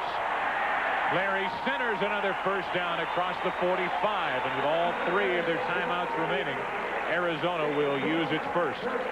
12-yard gain by Larry Centers, and he is the lifeblood of this Arizona offense. Yeah, you can just see it, and if the offense is an engine, Centers is really the battery, and you can see that this battery is supercharged right now, and his energy is fueling the rest of these guys. Over the past 2 seasons, you see it there, 141 catches, leads all NFL running backs, so he's a big factor in this offense and in the National Football League. Centers today, 48 yards through the air, 35 on the ground, so he's to 83 total yards here in the first half and taking a breath. Yeah, he's got, if you ran 83 total yards, or I ran 83 total yards, they'd probably be carrying us out on a stretcher with an oxygen mask strapped to our face. What all Centers has to do is pull his mouthpiece out, bend over and get a little oxygen, he'll be ready to go at the next snap. Would you think you need a stretcher? I like the oxygen mask part better. Stretcher, definitely. Arizona moving the ball, have a first down at their own 46. From the shotgun, blitz coming. Craig gets rid of it and finds Anthony Edwards. He's got a first down inside the Atlanta 35. 23-yard throw from Craig. And the Cardinals trying like heck to tie it up before halftime. Centers looking for daylight, doesn't find much. Here's Holt and Kevin Ross there to bring him down. A timeout called for by Arizona. They're left with 1. They trail by 7. There are 2 kinds of people in the world. Those who say they'll get around to it, and those who actually do. For those who've discovered there's greater satisfaction in putting things up than in putting them off, we present VersaPack from Black & Decker, a rechargeable battery system that powers an entirely new line of cordless tools. From now on, it's how things get done. Do whatever it takes to get to Subway. For an Ace Ventura meal deal featuring a hot and delicious 6-inch Subway melt sub. You'll get an Ace Ventura Collector's Cup and valuable coupons, but only while supplies last. Subway, what a sandwich. You'd have to say inefficient would be the word for it. They work the hardest of any team in the NFL with regard to yardage per touchdown. Over 240 yards gained per touchdown scored this year by Arizona. That's the worst in the league. Craig trying to change it. They will. Edwards, touchdown.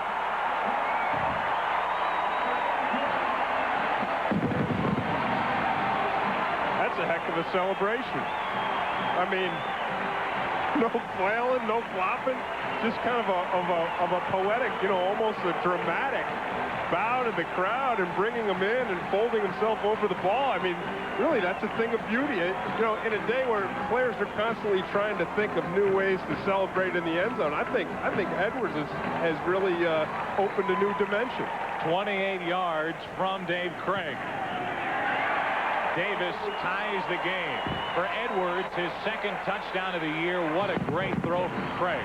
And this is a huge series for this Arizona offense, this Arizona team, because now this is a heck of a football game, and this is the game of second effort, because Edwards, again, he falls, he's down like Preston was down, like Centers took the hit. He goes down, but if no one touches him, he can just keep rolling right into the end zone.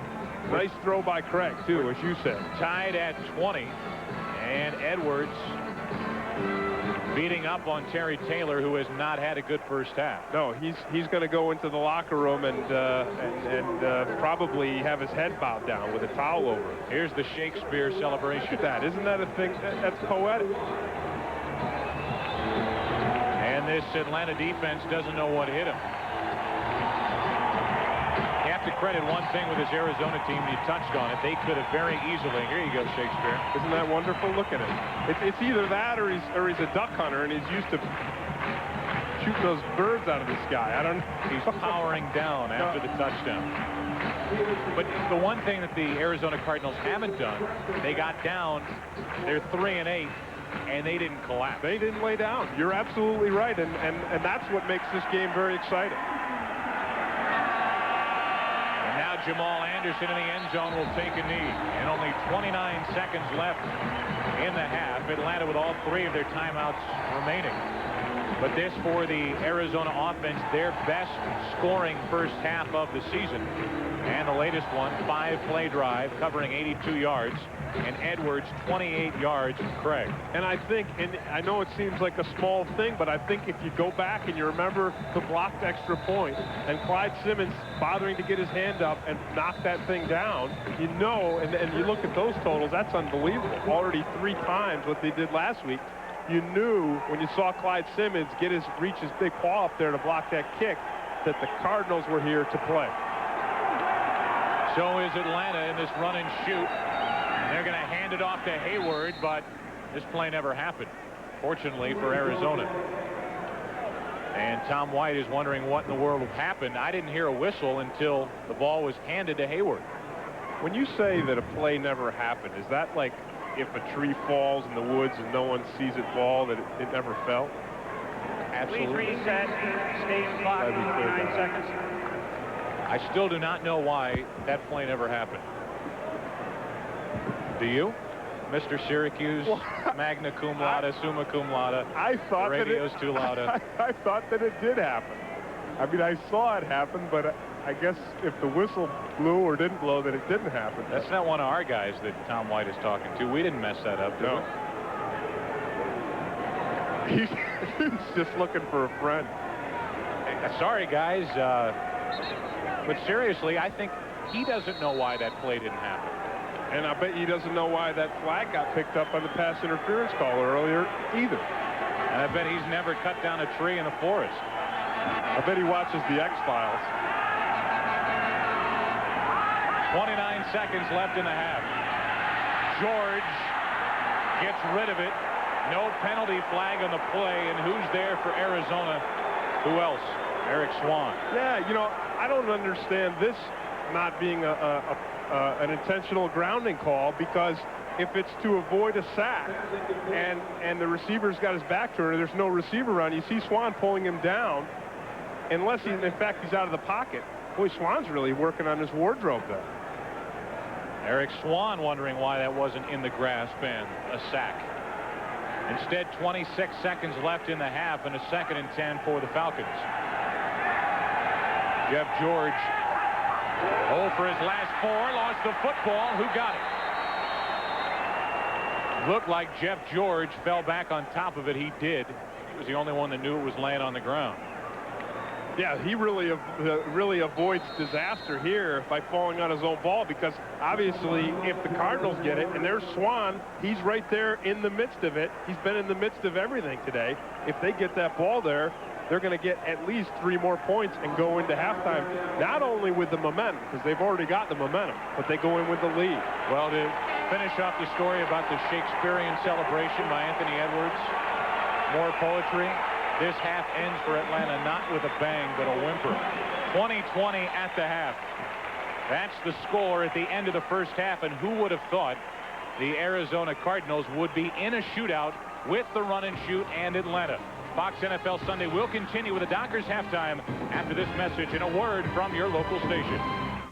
Bart's archenemy is back. Here we go again. And tonight, I've stolen a nuclear weapon. he'll unleash his most diabolical plan. Daddy's coming to save you. No! Kelsey Grammer guest stars. Bob, no! On an all-new Simpsons tonight. Join the biggest selling female artist as she performs all her hits live. Don't miss the Mariah Carey special Wednesday on Fox. Catch the most outrageous commercials of the year on the Clio Awards Monday.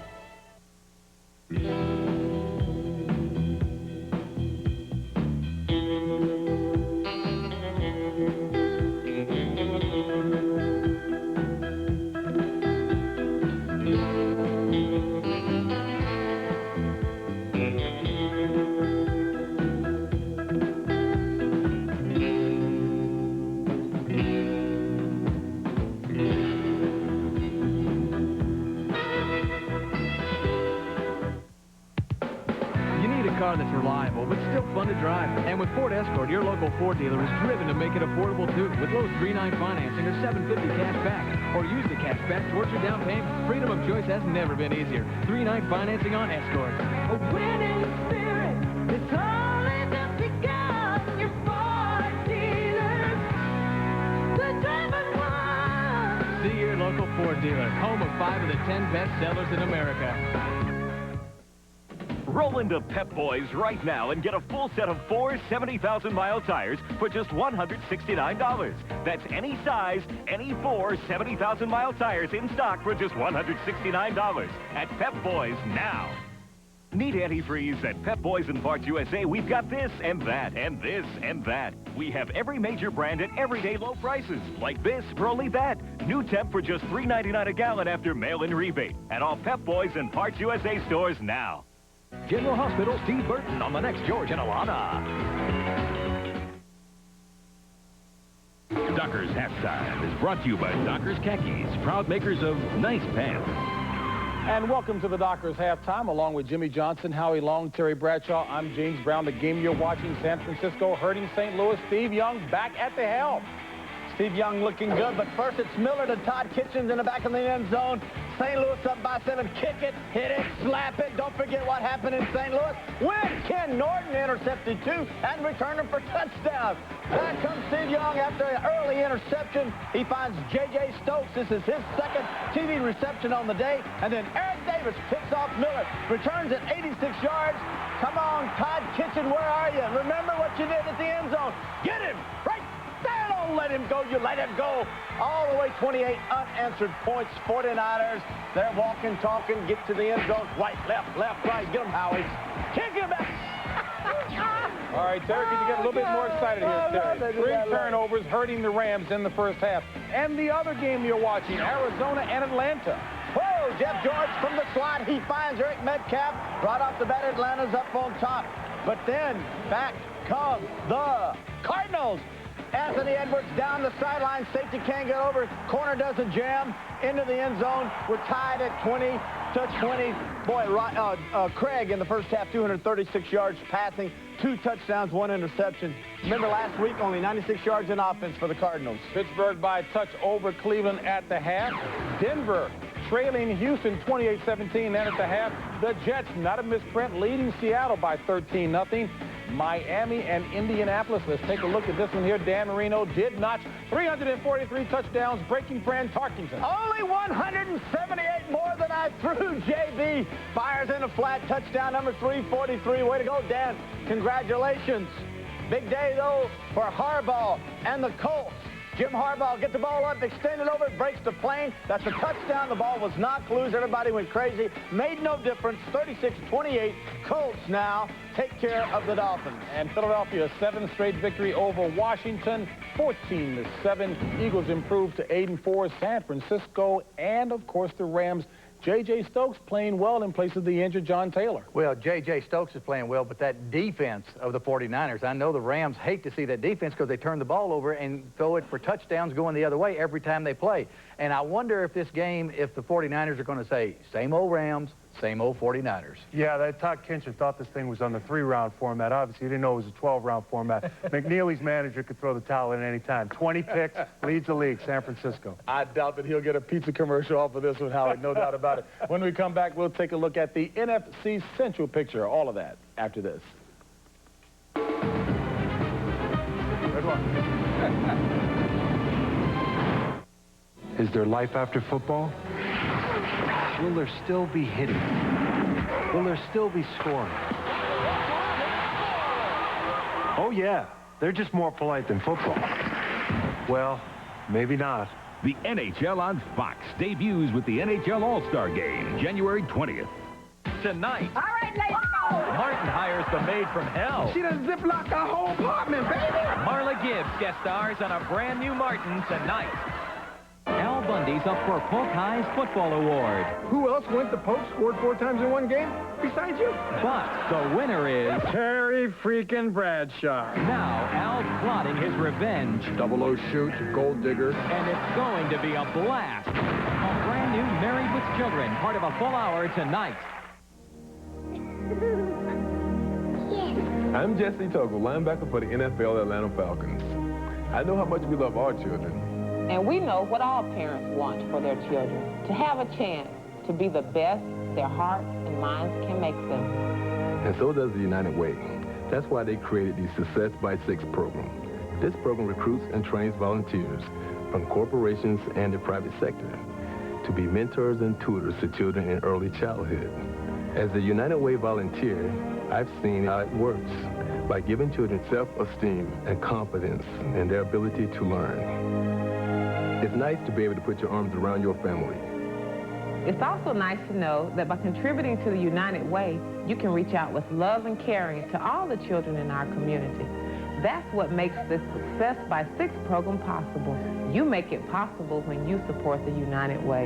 United Way, reaching those who need help, touching us all.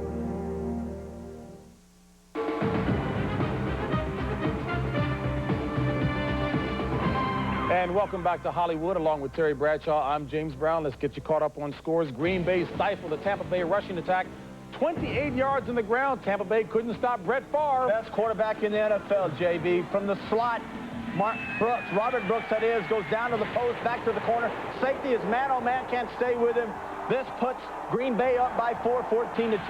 Then Bennett out of the backfield. Favre pucks, holds the safety. Bennett lays out 31-yard reception. This sets up a Dorsey Levens 1-yard touchdown run. The Packers 35 over the Buccaneers 13 as Brett Favre now has thrown 61 touchdown passes in his last 28 games. Pack holds Eric Rett to -1 yard rushing. Dan Reeves in trouble in New York. Jeff Graham back in the end zone, makes this great one-handed catch, ties the game up. Now with 55 seconds left, Brown out, fires to Howard Cross. This is 4th down and 3 to go. Giants knock it down. Then Kevin Butler with a 37-yarder to win it. Now back to that Giant field goal. Brad Dalluiso, the kicker for the Giants, if he had attempted that field goal, it would have been a 49-yarder. He has made a 51-yarder earlier, but they do not. Bears 27, Giants 24. Bears snap a 3-game skid, improved to 7-5. New England and Buffalo, Marv Levy threatened a bit here. Threatened is about it because New England is all Ben Coates. 3 touchdown receptions on the day. This one is the go-ahead. New England takes care of the Bills. Big time, 35-25. For some reason, they seem to always beat Buffalo. First sweep of Buffalo since '87 for the Patriots.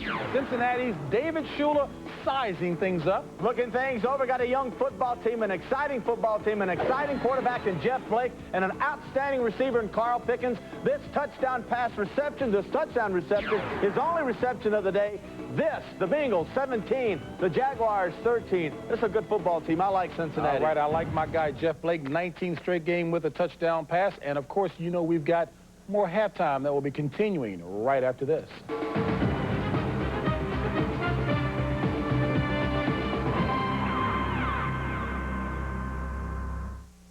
You're watching the NFL.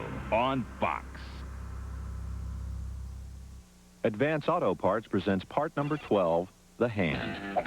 A remarkable part of every Advance Auto Parts salesperson, the hand can grasp any automotive situation. My car goes... Instantly, the hand tests the electrical system, removes the dead battery, and with free installation, puts in a new Autocraft battery. All you have to do is shake part number 12. Advance Auto Parts. The best part is our people. When it comes to buying a gift, does your mind go blank?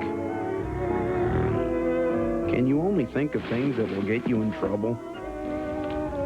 Are you running out of time? Why not give them Georgia Lottery games as gifts? The amount they could win could get them exactly what they want and let you get back to doing whatever you want. Now, isn't that a relief?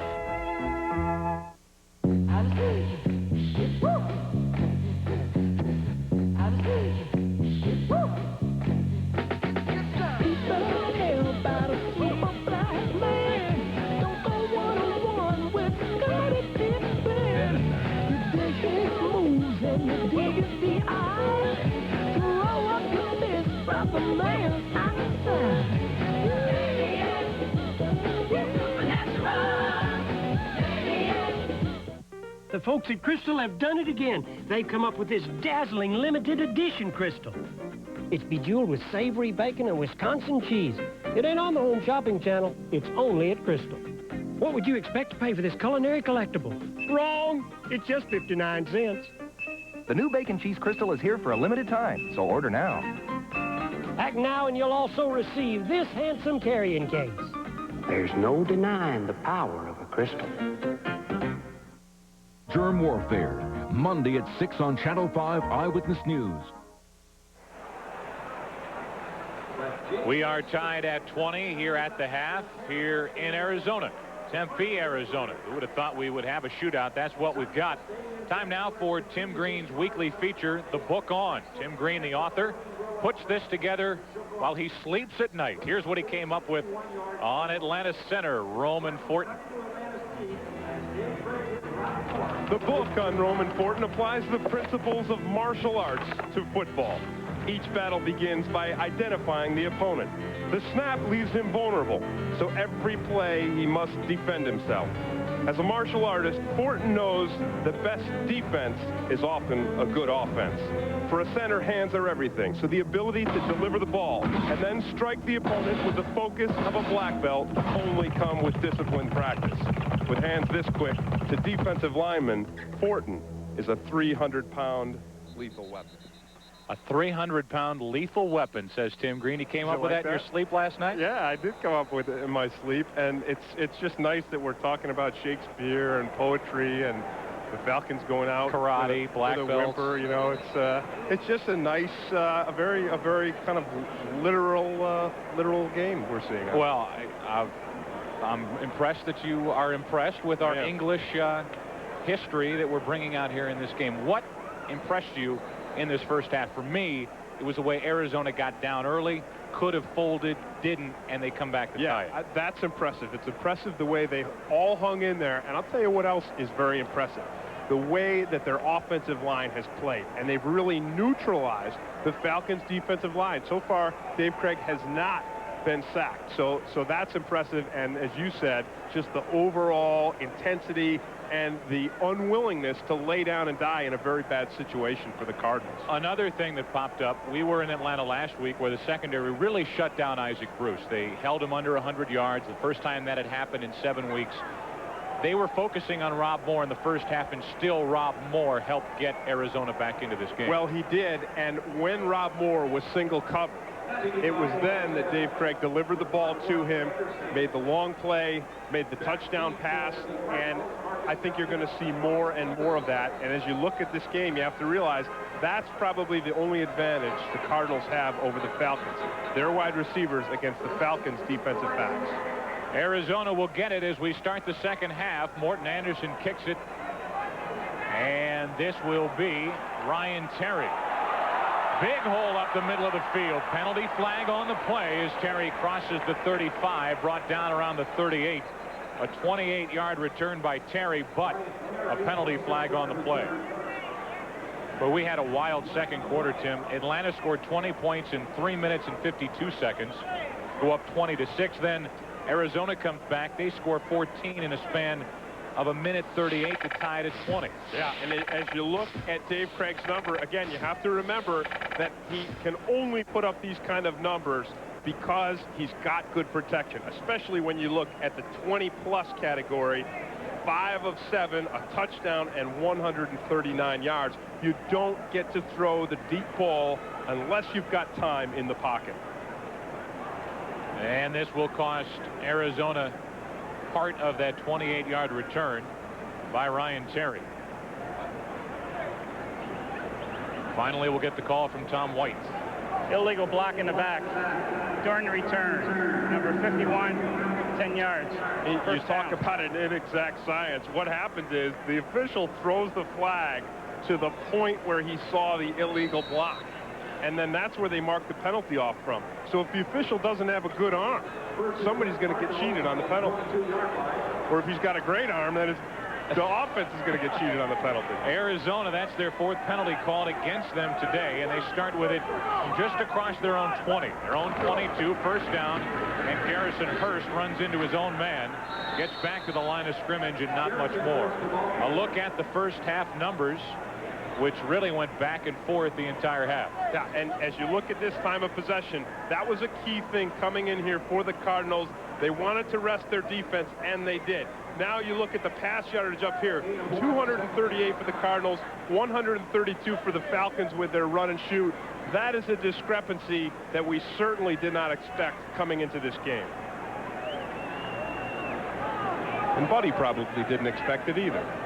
Who knows what Buddy expects from week to week. Second down and 9.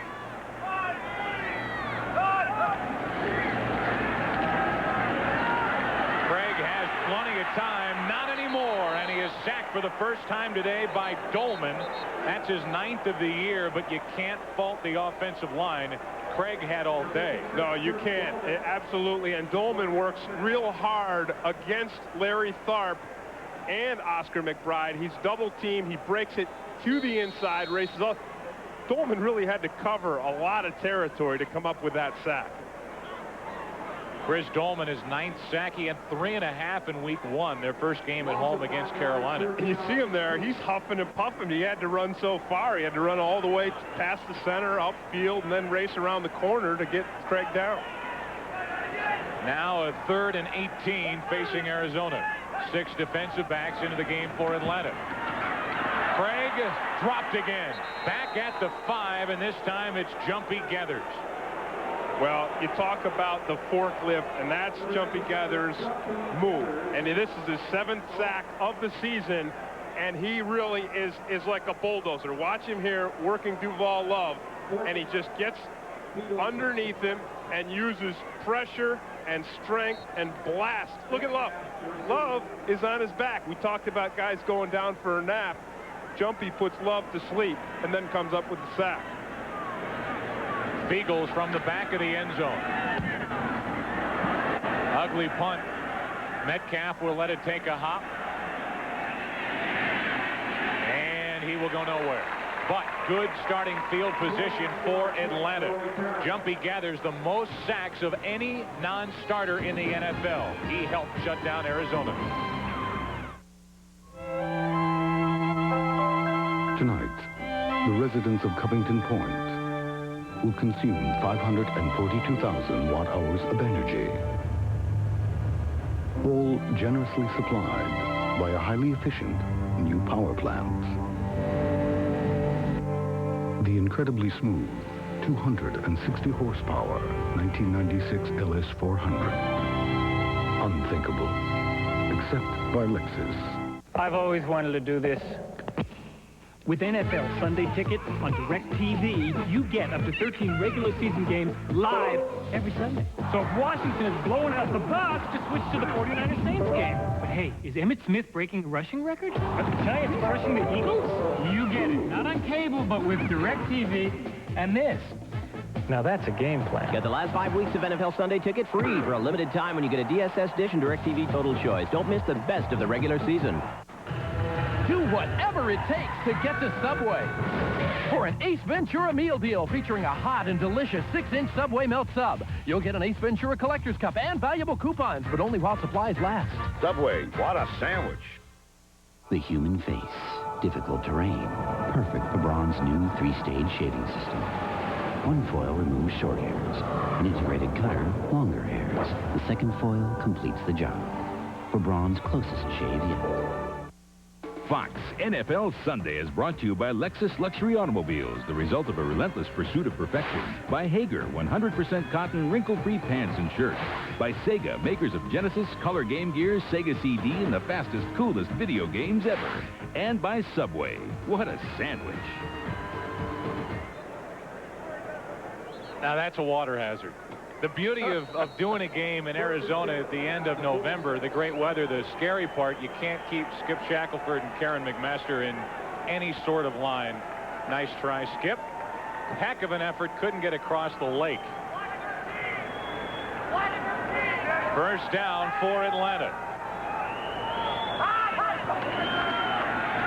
Quick slant, Mathis, his first catch of the day. That might go for 6. Mathis. Touchdown, Atlanta. 54 yards, and what a great way to get your first catch. And then Emmanuel comes down with it in the end zone after it was knocked out of the hands of Terrence Mathis. And this looks like a repeat of what the Falcons did last week to the St. Louis Rams. They focused on Mathis. They focused on his one-on-one matchup with the weak cornerback of the opposite team. This case, Tito Paul. Last week, it was Alexander for the Rams. And when Mathis is one-on-one and Jeff George has the time to deliver the ball, and he had it there, they're going to end up in the end zone. For Terrence Mathis, that's his 6th touchdown of the year. Then it ended up in the hands of Bert Emanuel, and now Morton Anderson adds the extra point. One throw here in the second half, and on the first play from scrimmage, 1 touchdown. And another lead for Atlanta. Mathis found the end zone.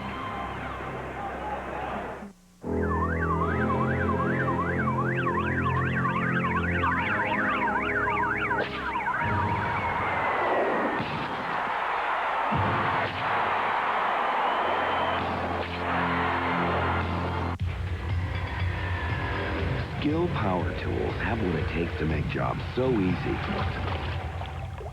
You'll find time to tackle all kinds of things. Skill Power Tools.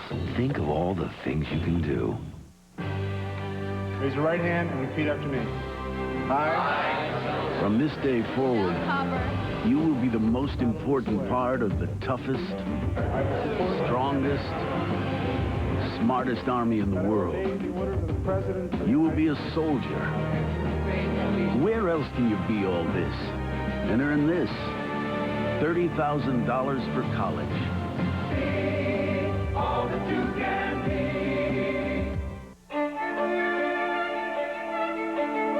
The most affordable Lexus now comes with a moonroof. 6-disc CD auto changer. Leather-trimmed seats. And chrome wheels worthy of a Lexus. And with a savings of up to $2,000, you'll laugh all the way to the bank. The ES300 Luxury Value Package. Available while they last at your Lexus dealer. Catch the hottest stars in music on the coolest night on television. The 1995 Billboard Music Awards. Live Wednesday, December 6th on Fox. Officially, they're still giving this touchdown to Terrence Mathis, but not according to us. This ought to go to Bert Emanuel. Right, Aeneas Williams right there, you see, forces the fumble from Mathis, and Bert Emanuel pulls it down. Now, if Emanuel doesn't pull this ball down and the fumble goes out of bounds through the end zone, it's Arizona's ball on a touchback going back the other way, and there is no touchdown. That's what you get for hustle. Emanuel hustling downfield and should get, probably will get credit for a touchdown. Ryan Terry to the 23. If it does go to Bert Emanuel, or Bert Emanuel, the second-year player, it will be his 5th touchdown of the season. And you make a great point, because it's just incredible that extra effort. How many people would think that Bert Emanuel, by continuing to run down there alongside Mathis, would put himself in the position to stop that ball from going through the end zone and give the Falcons a touchdown? It's really a tribute to the entire Falcons team and their focus on winning. Stunning the Arizona defense and giving Atlanta a 7-point lead. Opening minutes of the second half. Two tight ends start out in this formation for Arizona. And they hand to Hurst. Nothing to the right side. Clay Matthews throws him back. And he had help. Loss of 1 on the play. Well, I know Arizona's got the ball now, but just to go back to that last touchdown, that really had to sting Buddy Ryan, because Buddy Ryan sent the blitz, he sent 7, he put his guys in man-to-man coverage, and the risk in that is, if the quarterback can deliver the ball and the receiver can catch it and they're on and in sync quickly, the result is a touchdown. Second down and 11.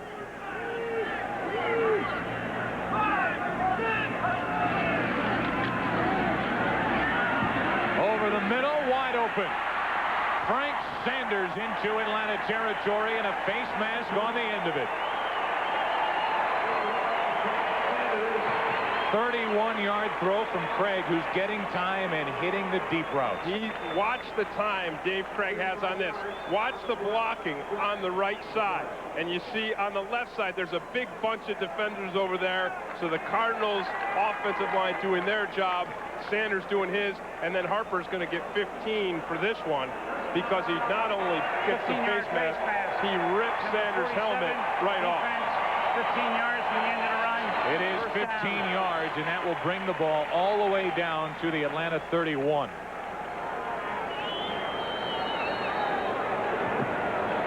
It looks like Sanders has got a bloody nose, and that's an easy thing to happen. When that helmet gets ripped off like that, the nose is usually the first thing to catch a shot. Dave Craig, 6 of his last 6 for 148 yards. And a first down, they hand to Hurst. Good cutback. Lost the football. Chuck Smith has it. So do the Falcons. Garrison Hurst trying to do everything he could, and in the process, he fumbled the football. That's the second Arizona turnover of the day. And this is just a brutal blow to the Cardinals. You said it. Hurst really trying to do everything he can, maybe trying to do too much, because he's going down here and he leans forward. He tries to put that ball out to pick up an extra yard or half a yard, and it's then when he reaches that ball forward that it gets knocked out and Chuck Smith falls on it. So Chuck Smith not only forced the fumble, but recovered the fumble. That's quickness. And now it's back to the Arizona defense to try to figure out the run and shoot.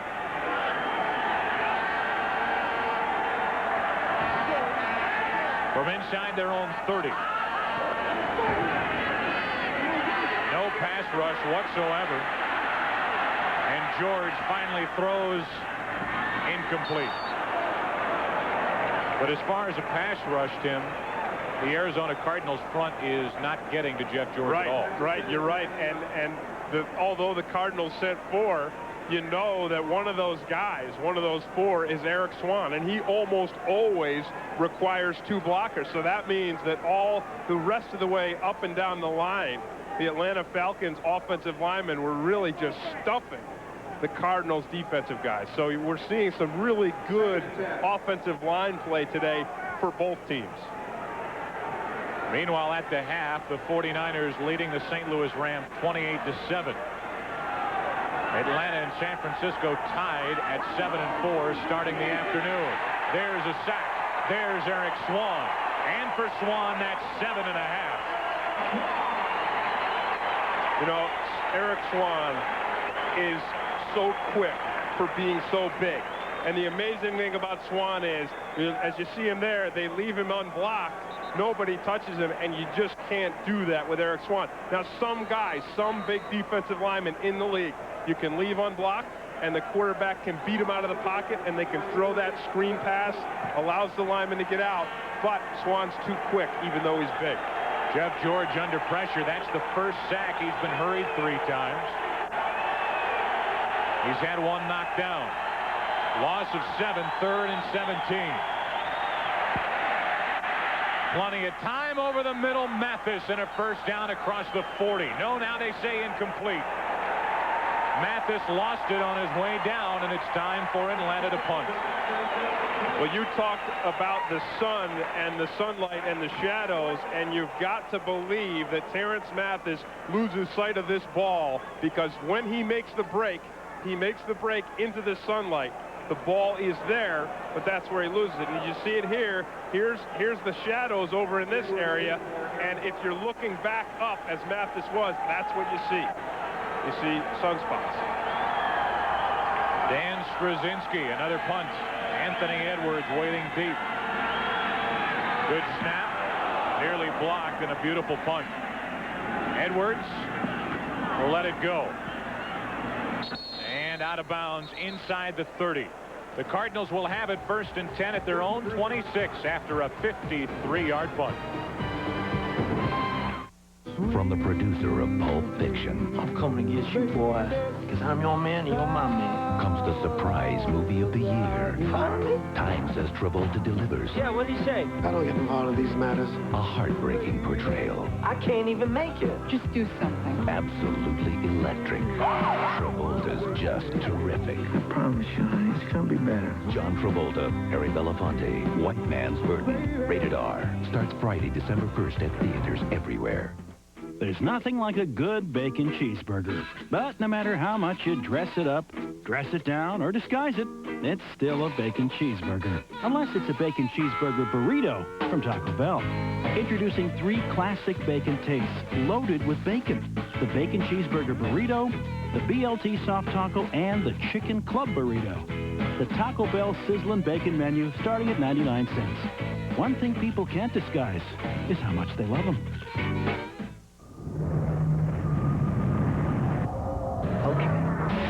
So you're out in the middle of nowhere, trapped inside a giant maze.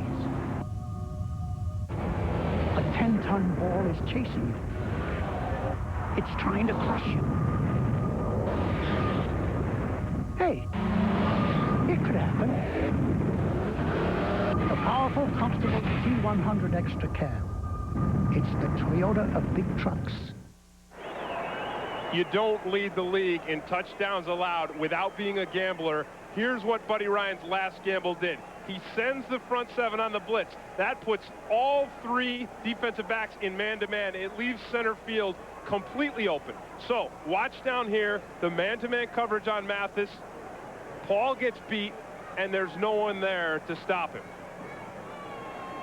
Just one footnote on this touchdown as you see it bobbled by Mathis as he got to the end zone. They're not even discussing as to whether it was a touchdown for Mathis or Emmanuel. Nonetheless, 27-20 Atlanta, and Arizona has it back 1st down at their own 26.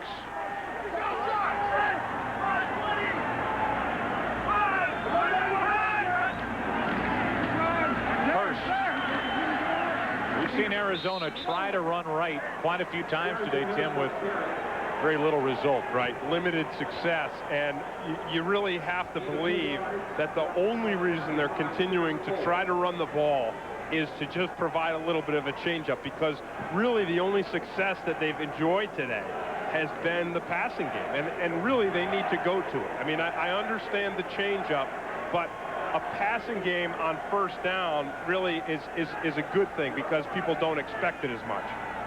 Hurst got 3, 2nd down and 7. Craig has plenty of time again, back across the middle of the field, complete. He got it to Larry Centers, who got a 1st down. Forward progress will give Arizona a 1st down. And Dave Craig really has some legitimate weapons as receivers. Centers, we talked about it earlier. Centers has more catches than any other running back in the National Football League over the last 2 years. Then he's got Rob Moore, a Pro Bowl player. Then he's got Frank Sanders, both big, tall, strong receivers. Now on 1st down from across their own 35.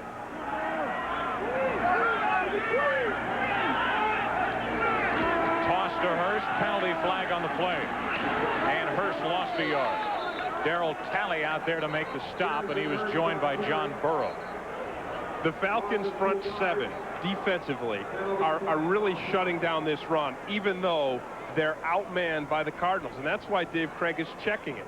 He's checking to the run at the line because the Falcons are just playing 7 up front instead of 8. Offsides, defense lined up in the neutral zone. Illegal formation. The right tackle. Penalties offset. First down. So 1st and 10 again. Garrison Hurst, 16 carries for 34 yards. That's just better than a 2-yard average. And we'll say this about Buddy Ryan and his distaste for the run and shoot. The Arizona Cardinals offensively have had the ball for twice as much time as the Atlanta Falcons, yet the Falcons lead by 7. They have not stopped the run and shoot all day. Under 9 to play in the 3rd quarter. Centers on the draw. Across the 40, brought down at the 44. B.J. Johnson there to make the stop. And that draw with Larry Centers really has been about the best element of the run game so far today. And I really think that that's what the Cardinals should focus on, Joe. I think the Cardinals offensively should say, let's go from here on in and let's mix it up between the pass and the draw play. Use the draw play for their run game, not Garrison Hurst off the right side of the line. Larry Centers in his 6th NFL season. We don't have his head size on that graphic. He's more normal than Ironhead. On 2nd down, Craig to air it out. Frank Sanders, the intended receiver, and nearly came away with it. Darnell Walker defending on the play. That pass by Dave Craig shows incredible confidence in a rookie, Frank Sanders, because he just put that ball up for grabs, believing that if anybody was going to come down with it, it was going to be the young, physical rookie wide receiver, Frank Sanders. The Cardinals fully believe that of all the receivers drafted this year, this guy, Galloway, Westbrook, Stokes, this guy, Frank Sanders, will be the best. Yeah, and they believe it because of his tenacity and his toughness, and you could see it there on that play, the way he went for that ball. From their own 44, 3rd and 3.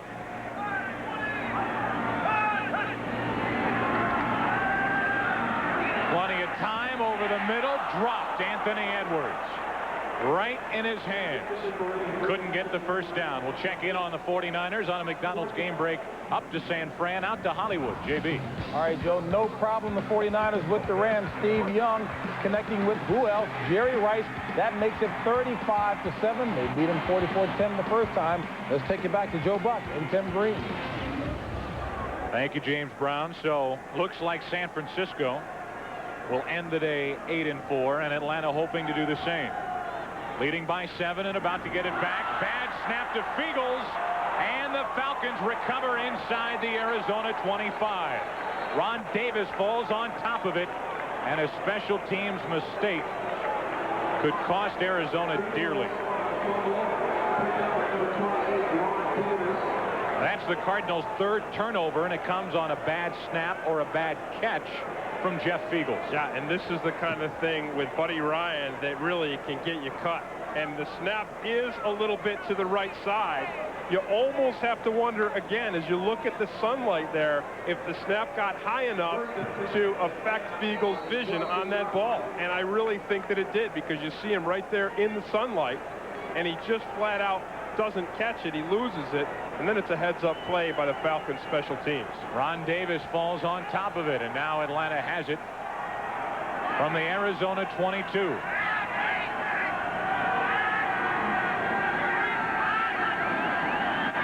George sacked. This time Eric Hill. That's his first of the year. And this time the gamble for Buddy Ryan pays off. Critical situation. Last time we saw the Falcons with this good field position, first play, they strike with the blitz, and they get burned. This time they strike with the blitz, and it's Eric Hill coming up with the sack. No one can block him, because when you send 7 and you've only got 6 blockers, somebody is going to be unblocked. The mistake on that play was Craig Hayward's got to take the most dangerous guy. The most dangerous guy in a 7-man blitz comes up the middle. Second down and 16. Jump ball, Mathis. He had the defensive back beaten. That was Brent Alexander, but the pass too far. Well, he had Brent Alexander beaten, but Brent Alexander did a nice job of disrupting Mathis's route. And if he doesn't get the hit on Mathis and disrupt him, Mathis catches that ball and goes for a touchdown. So again, it was a gamble on Brent Alexander's part because he either has to run with him and try to cover with him, or he takes a chance by getting physical with Mathis and jamming him. Vegas isn't that far away, but there's a lot of gambling going on here in Arizona. 3rd and 16.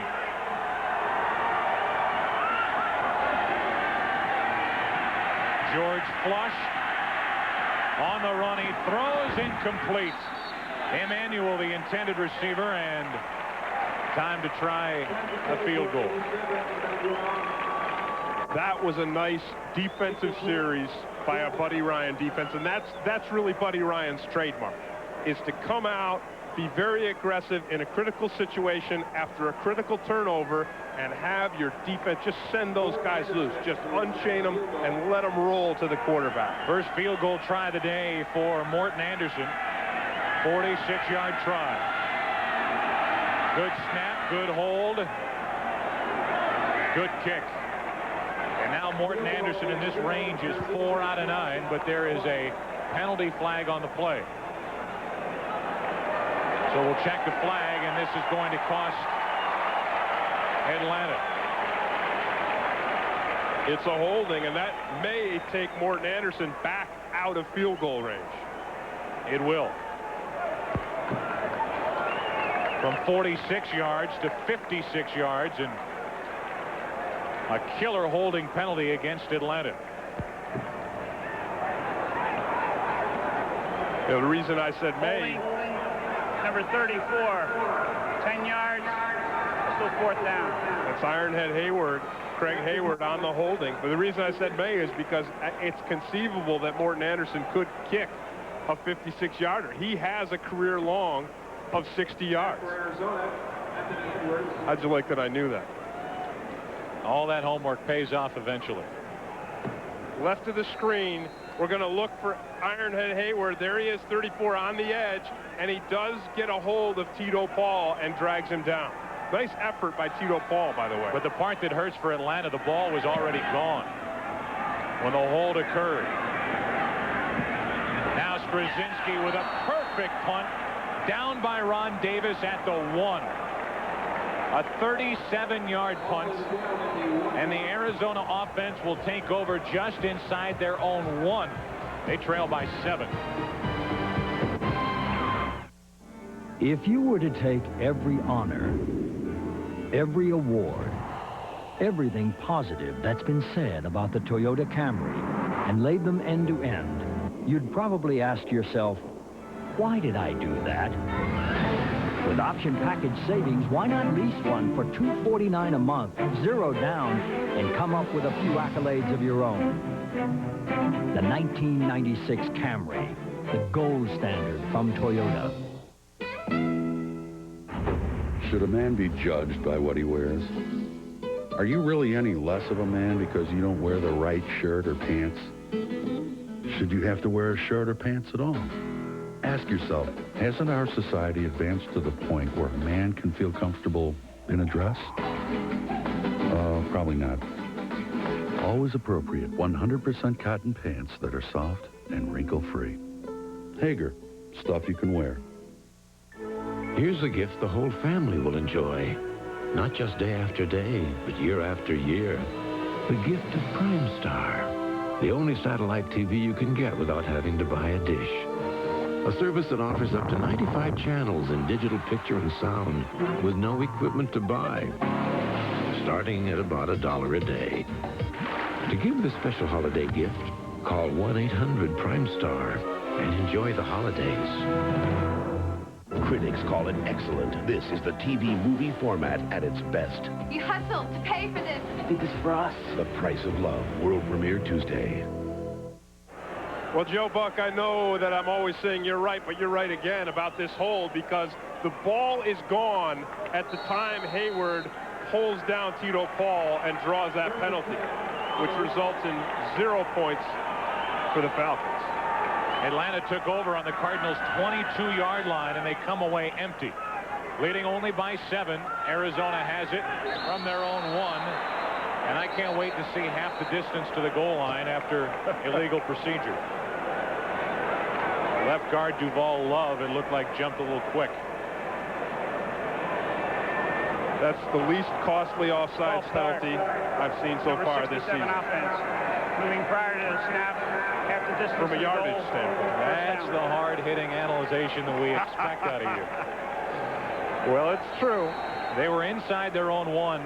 Now they're inside their own 1. Exactly. Really, it had no effect at all. Did that play ever happen? Again, that play never happened.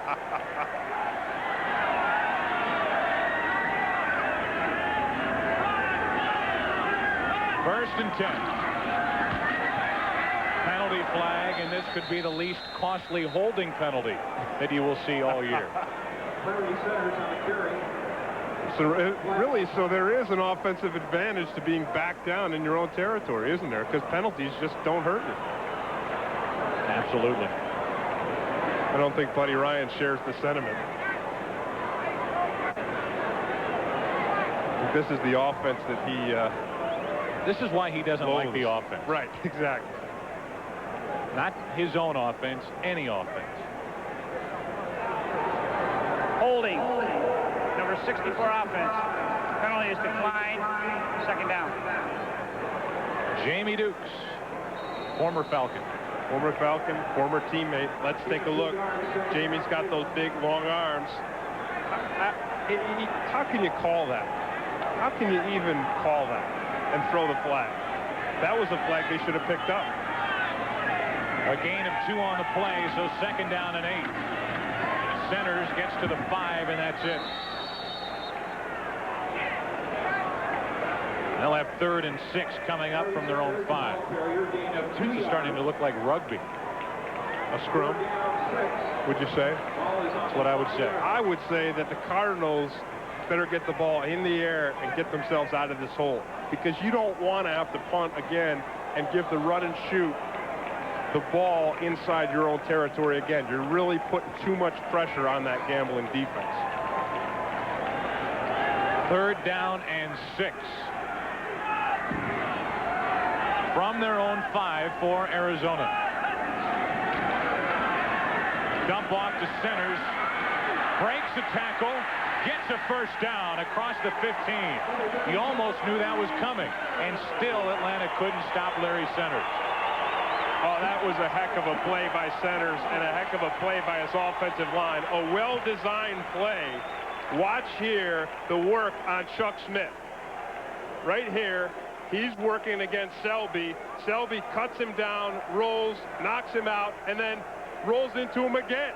So Selby gives Chuck Smith the double roll, cut down leg whip block, which you see from time to time across the NFL.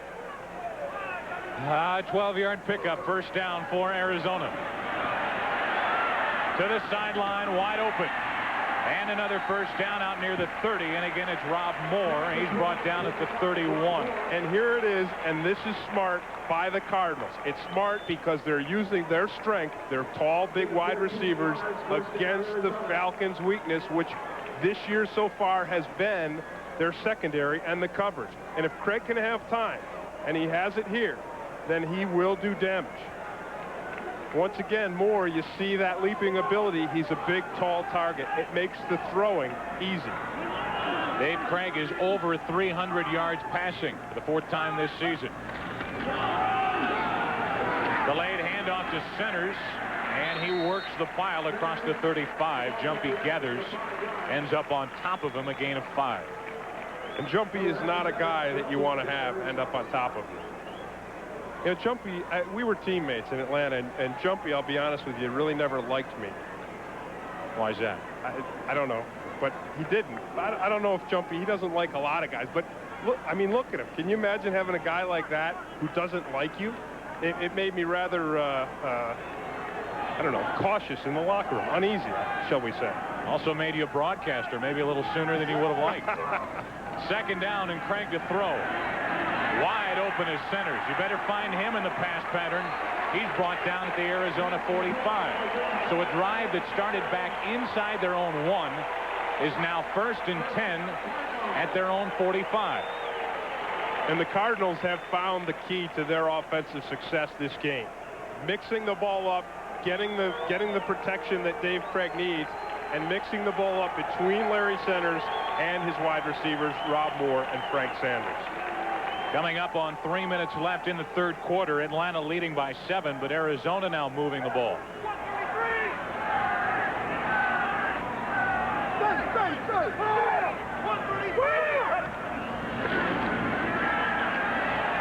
Over the middle of the field and nearly picked off. Roger Harper had it in his hands and couldn't hang on. Oh, that's a bad throw. That's a bad throw by Dave Craig, and he's lucky. He is so lucky that he didn't have a repeat of what Jesse Tuggle did to him earlier, because the coverage is there. Nice play action.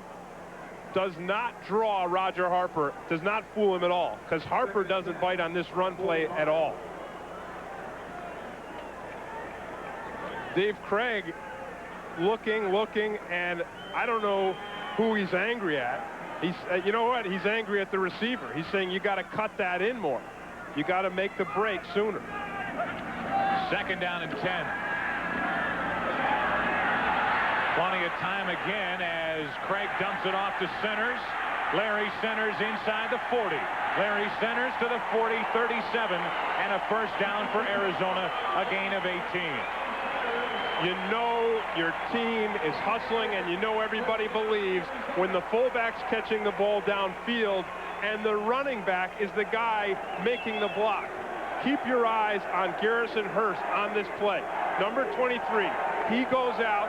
Craig looks, good coverage, beats Chuck Smith. Now watch it here. Centers has got the ball, and the halfback is the guy blocking Clay Matthews, allowing Centers to get to the first down. That's total team effort. Atlanta reeling defensively, so much so they have to call a timeout. Catch their breath. Arizona trying to tie it up. Rebel, express yourself. Take your creativity to a whole new level.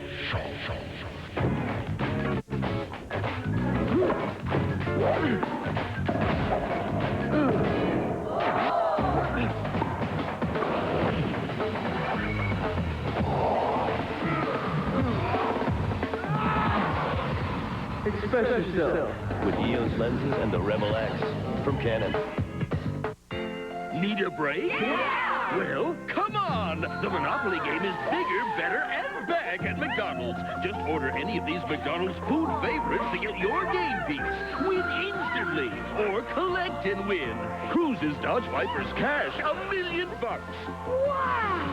Sega Saturn with the Daytona USA game. With over 100 million new prizes, this is your best holiday break ever. I won! You You're cruising at 13,000 feet. Winds are moderate, skies clear, a perfect day to jump. It's blue skies skydiving outside Seattle, where you can see the world at 160 miles an hour. So if you're crazy enough to try it, make sure you're smart enough to bring your Visa card, because at Blue Skies, American Express just won't fly. By the way, they do insist you pay first. Visa, it's everywhere you want to be. Bart's archenemy is back. Daddy's coming to save you! No! With an explosive surprise. Bob, no! Kelsey Grammer guest stars on The Simpsons tonight. Well, this decade, you ask, what will it take to get to the playoffs? Any team 8-8 since 1990. There have been 12 of them. Only 2 have gone to the playoffs. Your chances increase with every win.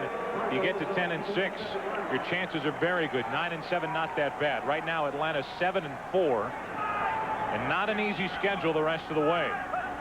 Leading by 7, Arizona on the move. On first down, this is the tight end, Wendell Gaines. Brought down at the 31 by Kevin Ross. Larry Centers, this has been his drive. He now has 6 catches, for 95 yards, and the 95 yards through the air a career high, and he's up to close to 150 total yards. Yeah, Larry Centers is the kind of guy that you'd want in a Sandlot game, and there you see him scraping the sand and the mud off of his helmet. I mean, this is the kind of guy that's built for football. He's built for football because of the size of his heart. The guy never stops. Pass completion of 6 yards to Wendell Gaines, and 2nd and 4. Garrison Hurst bouncing to the outside. A first down inside the 25. Knocked out of bounds by Roger Harper. And another first down for Arizona. Well, Larry Centers runs and catches, and now we're going to get to see him block. And I talked about the size of his heart. Watch the block on Darryl Talley. He just absolutely stones him. Stuns Darryl Talley, opens that hole for Garrison Hurst. Larry Centers is a guy who can do it all and who does do it all. Coming up on 1 minute left here in the 3rd quarter. That was the first big run to the left all day by the Cardinals. It was good enough for a first down, and they have it inside the Atlanta 25. Play action. Craig airs it. Gaines with the catch and a touchdown. Penalty flag on the play. Wendell Gaines into the end zone. That, with the extra point coming, could tie it. We'll check the marker. Looks like it's going to be against the Falcons. A pass interference call. So it's a defensive hold, and it will be a touchdown. Wendell Gaines, his 2nd touchdown in the NFL. And the beautiful thing about this is last year Wendell Gaines was a defensive lineman. He's a big 6'5", close to 300-pound guy, a defensive end who's running around the field now catching touchdown passes. This to cap a 99-yard drive. It started inside the 1. Greg Davis ties us at 27. An 11-play drive covering 99 yards. Over 6 minutes off the clock. Craig had heat, threw it up, and Wendell Gaines was waiting for it.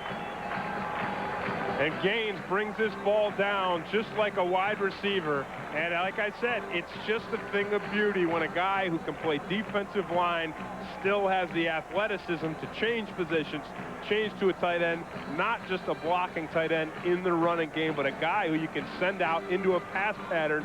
Once again, it's a total team effort by this Arizona Cardinals team. Kind of makes a former defensive lineman crack a smile, doesn't it? Definitely a big smile. Even if you used to play for Atlanta. Well, you know, but it's true. Just because defensive linemen just kind of share this common bond, you know? Except for you and Jumpy. Good point. Yeah. Jumpy and I are on opposite sides of the fence. Otherwise, defensive linemen have this affinity. 99-yard drive. So impressive.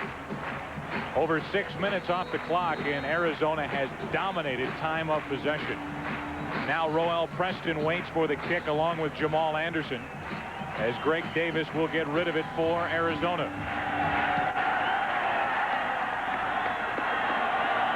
This is Anderson again from inside the 10. And you know one thing, Tim Green, this Arizona Cardinal team now, with Buddy Ryan as their head coach, they smell blood. They do. That's a good point. These guys are fired up. They found their way behind enemy lines. Now they have to find their way home or die trying. The producers of the X-Files don't miss a brand new episode of Space, Above and Beyond, tonight at 7 Eastern, 6 Central, right here on Fox. And now we've got ourselves a heck of a game, a heck of a 4th quarter, and you're going to see it. You're going to see this run and shoot. Buddy calls it the duck and chuck, or the chuck and duck, against Buddy Ryan's aggressive defense. We'll see how much they blitz and how much they cover. Hayward, nothing. Eric Swan there to meet him. You talk about a force in the middle of the football field, and you've got to talk about Eric Swan, a guy who's changed his body. Watch him working here against Mike Zandowski. He comes over the top, he catches a hit from Dave Richards, shows the quickness, shows the strength, and drops Ironhead Hayward, who you don't see get dropped very often at all. This, barring an incomplete pass, will likely be the final play of the third quarter. And a whistle stops play. You know, I talked about Eric Swan at the beginning, or just a moment ago, about how he's changed his body. If you saw him when he came into this league, he was a big, doughy-looking guy. You know, he really wasn't that. Now look at him. He's cut, he's chiseled, he's hard as a rock, and he's using that strength. And you have to remember that muscles like that and that kind of a physique not only translate into strength and power, they translate into quickness. Here he is, Eric Swan. Played semi-pro football. This guy is only 25 years old. He gets through the line about as quick as any defensive lineman in the NFL. He really does. The only guy quicker on the defensive line is John Randall, and John Randall does not have the same size and the same power as Eric Swan. And now with 5 seconds left in the third quarter, Arizona has spent a timeout. Each team is left with 2 timeouts. And costly because they had to take it with only 5 seconds remaining in the quarter. George in the second half is only 1 out of 5, but for 54 yards and a touchdown. Chase dropped, fumble, Cardinals have it. Simmons inside the 10, dropped at the 6. And the first turnover of the day for Atlanta is a killer. You talk about speed and you talk about power. You talk about Eric Swan. That was a big play. The sack, the fumble, and the turnaround. And it's Eric Hill who made that play. Excuse me. Eric Hill came in with no sacks. He'll leave with at least 2. I posed the question, will they blitz or will they cover? They blitz on this play, and Eric Hill turns it into big advantage for the Cardinals. Simmons comes away with it, and Arizona's staring at a chance to take a second half lead. Terry Bradshaw hosts Sports Illustrated Sportsman of the Year, Sunday, December 10th. Here in the South, we have a tradition of service you won't find anywhere else. And at Bell South, we're helping businesses serve their customers more effectively every day. With more advanced technology than ever before. Business is growing faster here than in any other part of the country. It's easy to see why. Bell South, it's all here.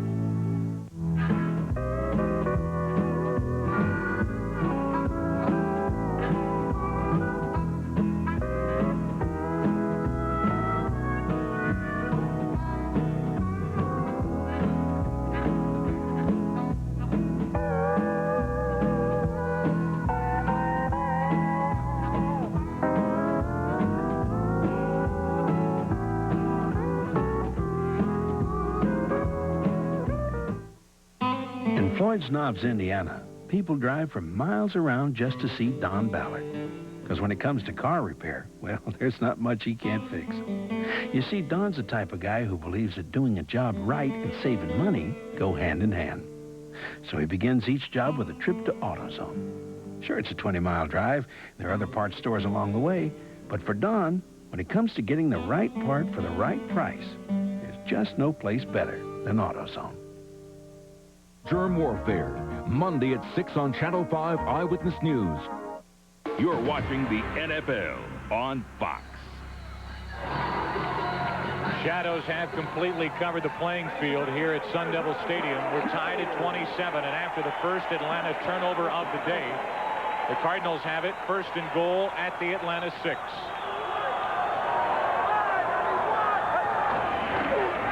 Hand off to centers, nothing. Darryl Talley came in to help make the tackle. Well, we talked about Buddy Ryan's gambling. His gamble got beat early. The Falcons scored a touchdown. This gamble and the blitz pays off. Eric Hill stripping Jeff George and putting the Cardinals in the position they're in right now. Simmons coming away with it, and now they're second and goal at the 5. So we saw Buddy's first gamble. He blitzed, and he got beat by the Falcons at the beginning of this half with a touchdown pass to Mathis. Then we saw him blitz after the fumbled punt and stop the Falcons from scoring points. Now the blitz again has set up the Cardinals to score more. 2nd and goal, they'll throw. Quick slant, nearly picked off, well defended. 3 different Falcon defenders could have come away with it. D.J. Johnson had the final chance. Good coverage by Kevin Ross and Terry Taylor. Well, Dave Craig once again is making a throw that he really should think about twice, because right there the coverage is all over Frank Sanders, his receiver, and unless he delivers this ball not only accurately but with incredible heat on it, that's going to be broken up or intercepted. And now 3rd and goal from the Atlanta 5.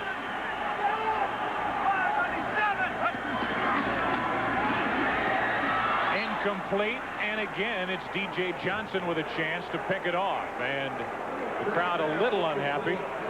The Atlanta defense holds, and now Greg Davis will try the field goal.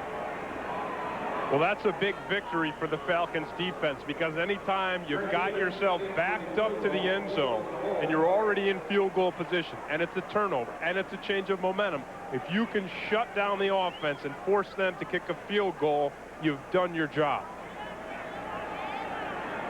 Davis will try 23-yarder to put Arizona back on top. Perfect.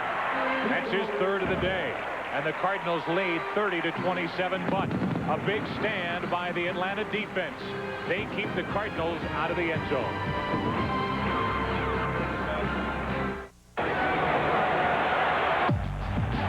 Only one has the moves of Barry Sanders. Only one has his acceleration. Only one has his control.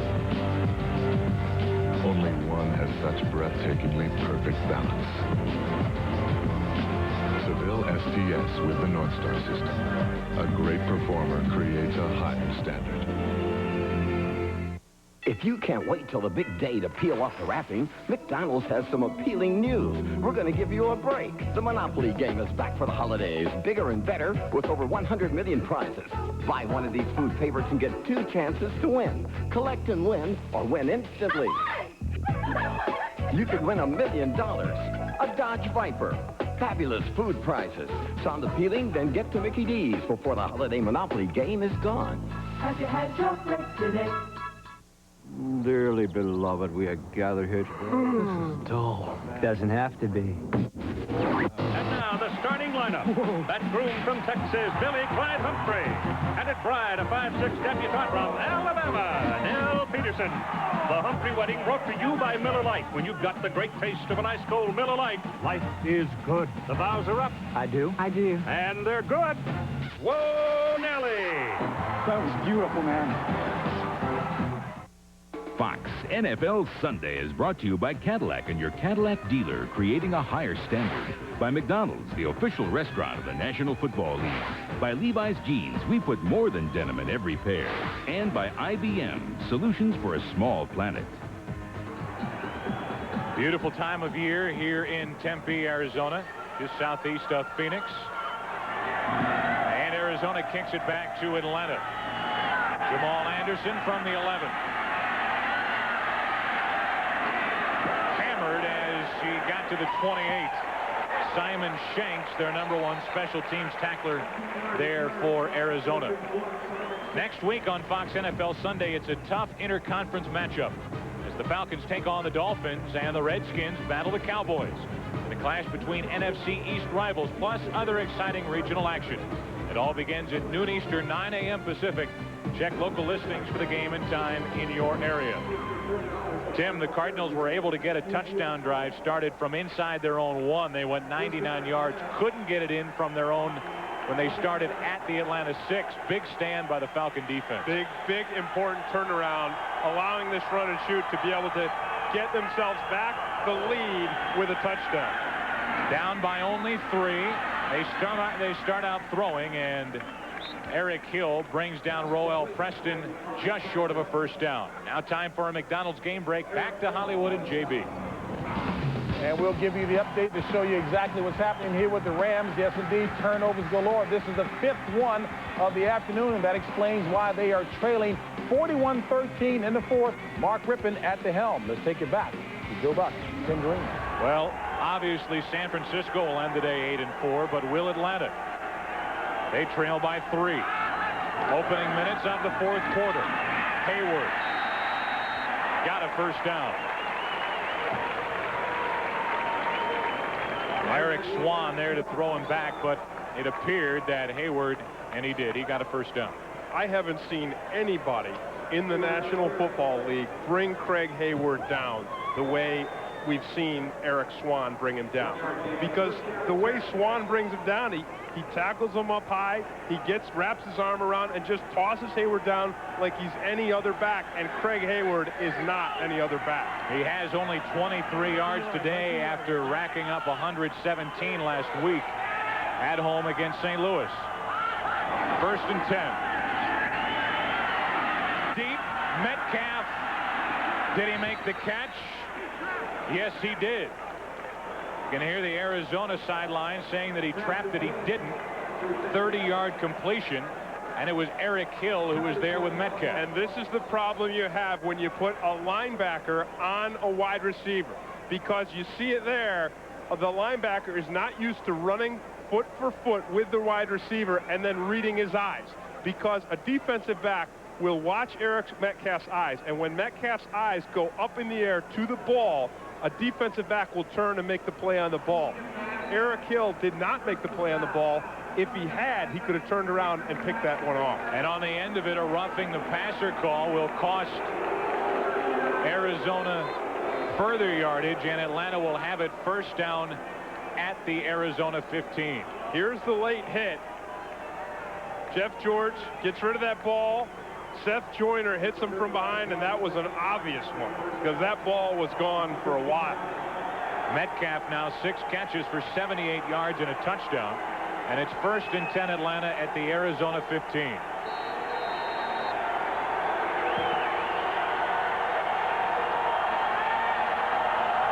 Atlanta trailing by 3. George got rid of it, and it's thrown back at him. Clyde Simmons with his big hands up to knock it down. Here they come. They brought the heat, and once again, Seth Joyner is hitting Jeff George. And sometimes, believe me, with Buddy Ryan, he'd just as soon take a penalty if his linebacker or one of his defensive linemen can punish the quarterback. So now we're seeing it 2 plays in a row. Joyner coming off the end, punishing Jeff George. That penalty flag didn't slow him down 1 step. There's Buddy, and believe me, Buddy likes it. If the quarterback goes down and he feels the pain and it can disrupt him in future plays, Buddy will accept the penalty. 2nd and 10 from the 15. Penalty flag on the play, and George tries to dump it to Metcalf, incomplete. 2 different penalty flags have been thrown. Jeff George right now is feeling the heat of this Arizona defense. Make no mistake about it. He looks calm and he looks composed. He's doing a nice job, but you can't be human and sit back there and not feel the heat that Buddy Ryan is putting on him. Arizona today, their defense has 3 sacks, 2 of them by Eric Hill, the other by Eric Swan. Number 62 on the offense was not on the line of scrimmage. Illegal contact. Number 27, defense. The penalty's all set. Replay 2nd down. So we'll replay 2nd and 10. The Atlanta penalty was on Dave Richards. And that play never happened. That's 3. Although I could swore I saw it. 12:01 left to play here in the fourth quarter. Arizona leading by 3. And it's 2nd and 10 for Atlanta at the Cardinal 15.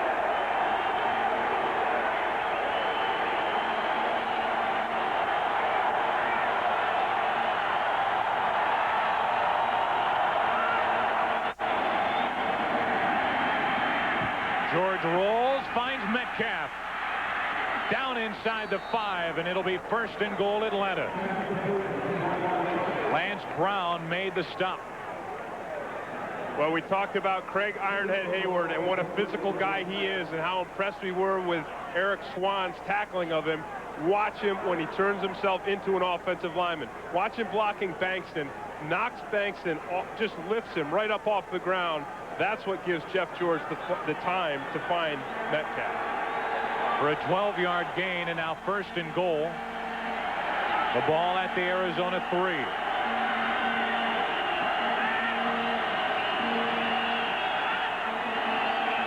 Hayward, nothing.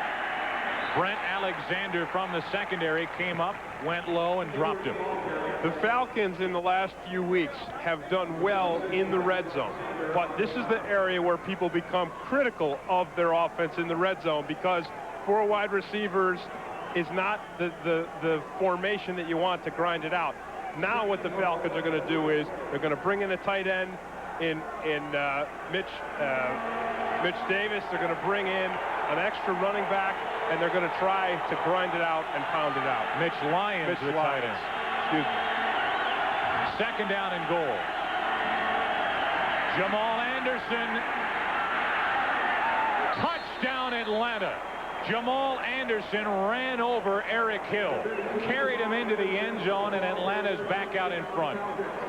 It doesn't get any more grinding than that, and any more punishing on the goal line with your offense. And it was a great thing that Anderson just kept his feet going. And then you're going to see, when we see the replay, Robbie Tobeck, number 61 for the Falcons, getting in there and helping push the pile to get Anderson in the end zone. Morton Anderson, who has already missed an extra point today, will try to add one, and now that play never happened. That's 4.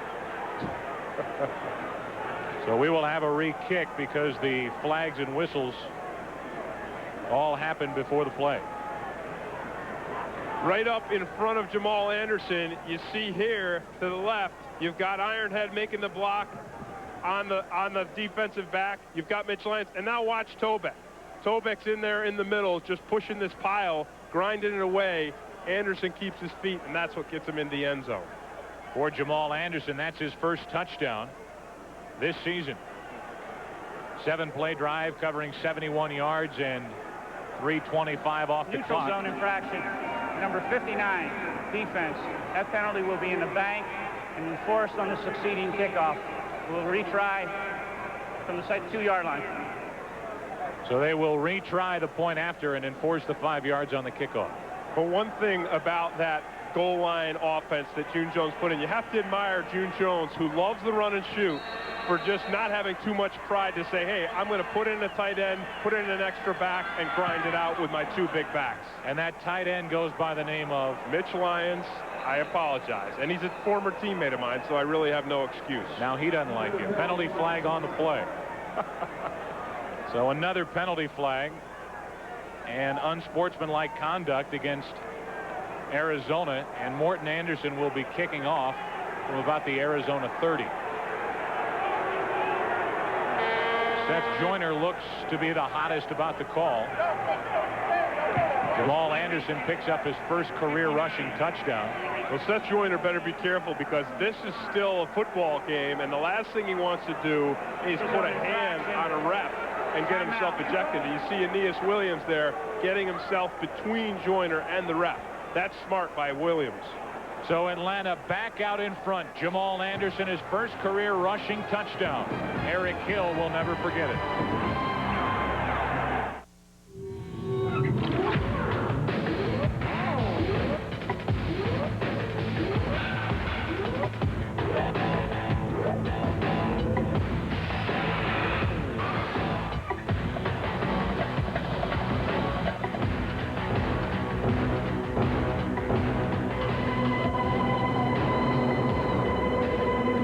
More than denim in every pair of Levi's jeans.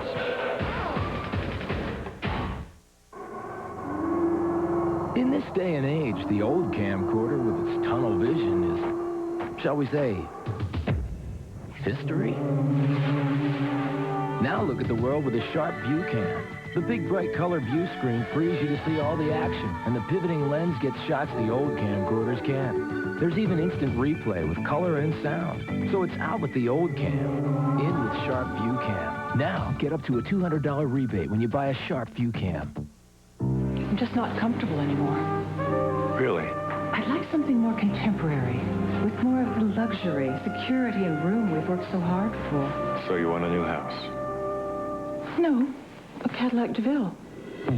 Now DeVille is better than ever because now it has the North Star system and its extraordinary combination of comfort, safety, security, and performance. Nothing else feels like DeVille from Cadillac. But it would look great in a new driveway. Tonight, All right, let's go. Martin hires the maid from hell. She done ziplocked our whole apartment, baby. Marla Gibbs guest stars on a brand new Martin tonight. What Seth Joyner does right here, if you watch him, he gets himself up and puts his knee on the arm of Jim Richard. Watch it right here in the middle, and he gets his arm up, and you cannot step over or use an offensive lineman's body to propel yourself in the blocking of a kick. So that's what drew the original flag, and then Seth Joyner got very, very hot about it. And on top of that, you got to say Seth Joyner, because of the way he reacted, probably lucky he's still in the game. He is lucky, and there you see the other guys trying to pull him away and cool him down, and that's smart on their part because, as I said, this is still a very close game, a very tight game, and they need Seth Joyner. He's the guy who's been putting a lot of heat on Jeff George off of that corner on the blitz because Joyner has got the speed to blitz. He's got the toughness to hit the quarterback. He also has the ability to cover those wide receivers downfield. Because of the 2 penalties on the extra point, the 5 yards early, that was the call on the defensive neutral zone infraction, then the 15 yards on the personal foul. Morton Anderson, who leads the NFL in touchbacks anyway, will kick from the 50, but unlikely he'll kick it through the end zone. No, you would expect him to kick it very high to allow his coverage guys to get down and pin the Cardinals inside their own 20.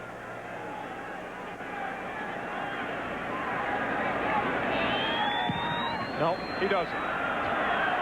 So that doesn't make any sense. Instead, he kicks a field goal. That doesn't make any sense whatsoever. It doesn't make any sense.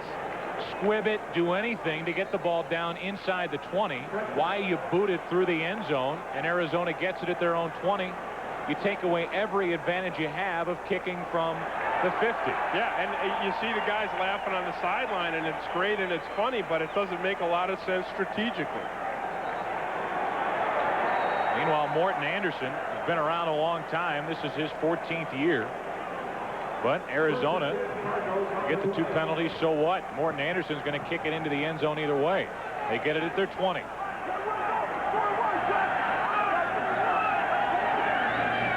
Garrison Hurst brought down from behind as he crossed the 20. And that's Darryl Talley. What a difference a week makes compared to last week.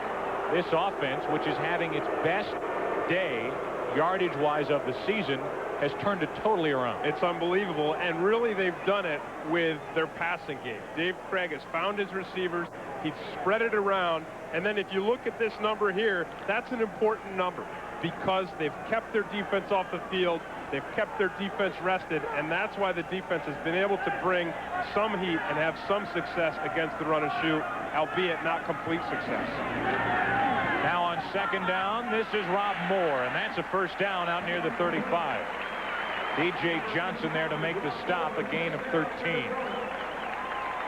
Really, because of the mixture of plays that the Arizona Cardinals have used, they've really got the Falcons defense and Joe Herring in a quandary. Because now, what do you do? Because we've already seen that the Cardinals are willing to mix it up, match it up, run Larry Centers, run Garrison Hurst, and get to their wide receivers. So the patience and the diversity of the Cardinals offense has put the Falcons defense in a quandary. Now on first down, play action. Craig dumps it to Hurst. What a good play by Garrison Hurst to get back to the original line of scrimmage as he blew by Clay Matthews. Well, he might have blown by him, but Clay Matthews definitely did a nice job to slow Hurst down, and Matthews uses his veteran moves. Pierce Holt is the guy coming right up the middle, and Dolman putting the heat on Dave Craig, forcing him to dump that pass off. Hurst got back to the original line of scrimmage, second down and 10, and what a day for Dave Craig. Cardinals came into this game averaging only 196 yards through the air per game. Well over 300, and now Moore can't hang on. Now he's up at the 40. Would have been good for at least 5, and now it's 3rd and 10. You heard the ball thump off Rob Moore's chest, and when the ball thumps off Rob Moore's chest, it tells you one thing and one thing only. He took his eyes off the ball at the last instant to look upfield and see which defensive backs he needed to beat when he ran after the catch. But first, you've got to make the catch before you can run it. And Rob Moore knows. You see him shaking his head in disgust because he knows better than that. He's been around the league long enough. He has 6 catches for 90 yards and a touchdown. 3rd and 10 for Arizona. Craig airs it out, and it is picked off. D.J. Johnson, who has had a fantastic day. He's the unofficial leader in tackles for Atlanta with 10. And now he gets the interception. That's his 2nd of the year. That's his 2nd, and that's Dave Craig's 2nd interception of the game. And we're seeing again, he's paying the price of throwing some bad passes. It's not the first bad pass he's thrown today, but it's the 2nd time it's ended in an interception. In shopping for a luxury performance sedan, Jay Kerness tested the Oldsmobile LSS against the fastest, most nimble machine on Earth, Juma, the Cheetah. The LSS's sports suspension and traction control attacked the course, as did the Cheetah. But while he considered the LSS's precise handling quite impressive, there was one thing he failed to consider. Cheetahs are very sore losers. Will the LSS pass your test? Nice, kitty. Go away. Do whatever it takes to get to Subway. For an Ace Ventura meal deal featuring a hot and delicious 6-inch Subway melt sub. You'll get an Ace Ventura Collector's Cup and valuable coupons, but only while supplies last. Subway, what a sandwich. You build a razor with a precision groove to help the Norelco lift and cut system shave closer than ever before. And what do you get? The Norelco razor, our closest shave ever. Oh, please, oh, please, oh, please. Just help me this once, and I'll never ask for anything again. Ever. On the count of 3. 1, 2, 3.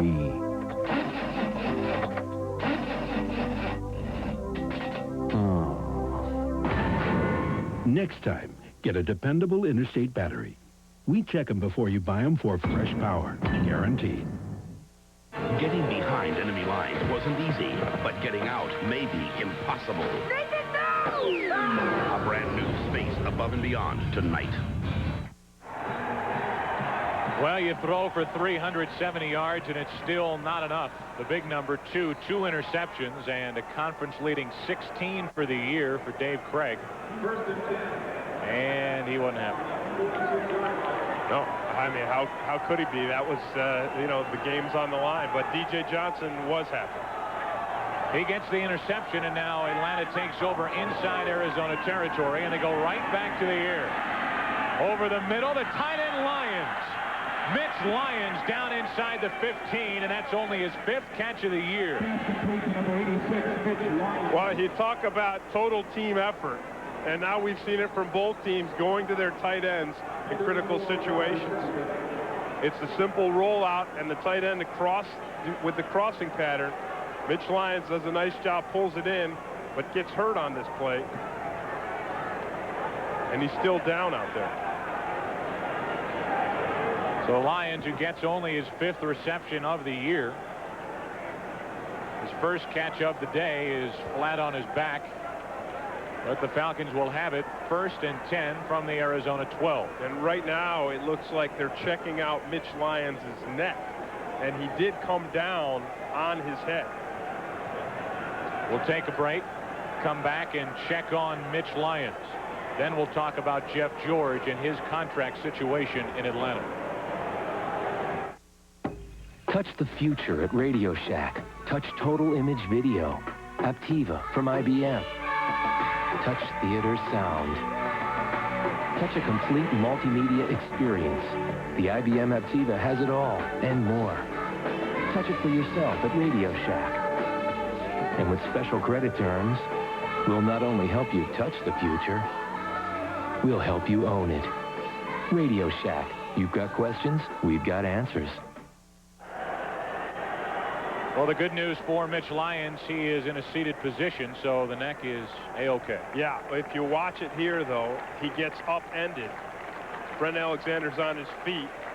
Hill's on his top, and there you see it. His head just slams down sideways into the turf. You had some time before the game to talk to Jeff George and to talk to Ken Herrock about Jeff George and his contract. Right. Ken Herrock, the personnel director for the Atlanta Falcons, and I asked him, and he said, hey, Jeff George is going to be our quarterback. We would like to negotiate with him. We'd like to get him signed to a contract. But if we don't, we still have the ultimate weapon, and that is the franchise designation.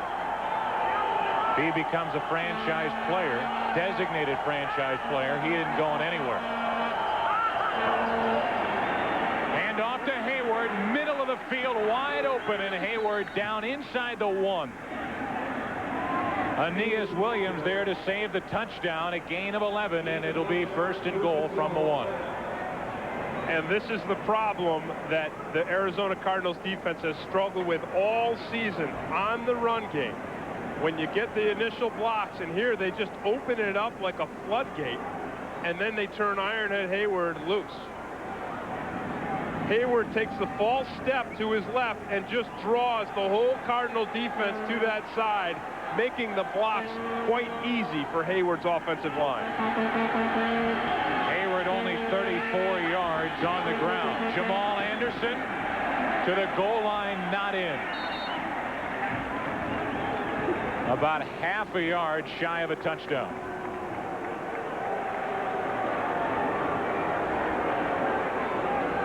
Let's make this one final point about Jeff George. You can say what you want about him, but if you go in another direction, get someone else, you have to start this process of learning the offense all over again. That's right, and I spoke with Ken Herrock about that. He said, I realize that we have to have Jeff George. We would like to negotiate a contract with him. We'd like to settle it amicably, but there's no way we're going to lose him. We'll make him our franchise player if we have to. X means the 1/2 yard line. And Jeff George has to spend a timeout. So Atlanta's left with 1 timeout. But more importantly for the Falcons, trying to get to 8-4, they have a 4-point lead. They're 2nd and goal from the X-yard line.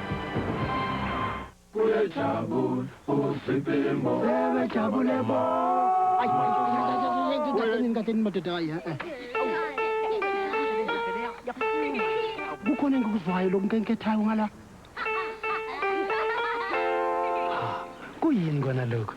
I-IBM Tetris. Oh. Iliqhawe lento.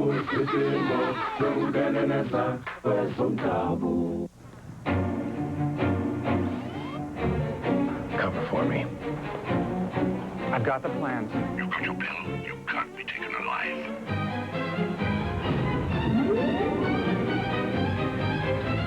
I saw you on the monitors. Your clothes. They're very nice. City casuals. Look good at the office, no matter what kind of day you're having. Hager. Stuff you can wear. In searching for a luxury performance sedan, Michael Young tested the Oldsmobile LSS against 3 of the fastest Japan has to offer. The Infiniti J30, Lexus ES300, and teppanyaki chef Yasu Norimoto. And while his 240 horsepower LSS was no match for Yasu's speed, not only did Mr. Young fare much better against the imports,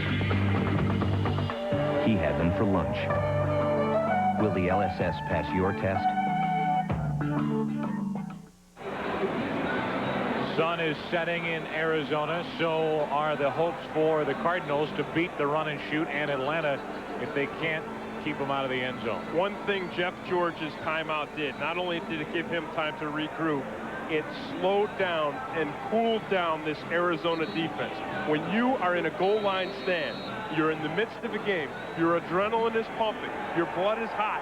The worst thing that can happen is for the opposing team to call a timeout and cool off your engines. Lone setback is Jamal Anderson. He already has 1 touchdown this afternoon. Stoned behind the line of scrimmage. Brent Alexander, Jameer Miller, They were both there to help for Arizona. So much for the cool engines. It looks like they kept them revved up the entire time that was in a timeout. Nice play right there in the middle of it all. And who's there on the bottom? It's Eric Swan, 98. Watch him work. He blasts through right over the top of Roman Fortin, and then Alexander comes in to help finish it off. Loss of 2 on the play, 3rd and goal from the 3.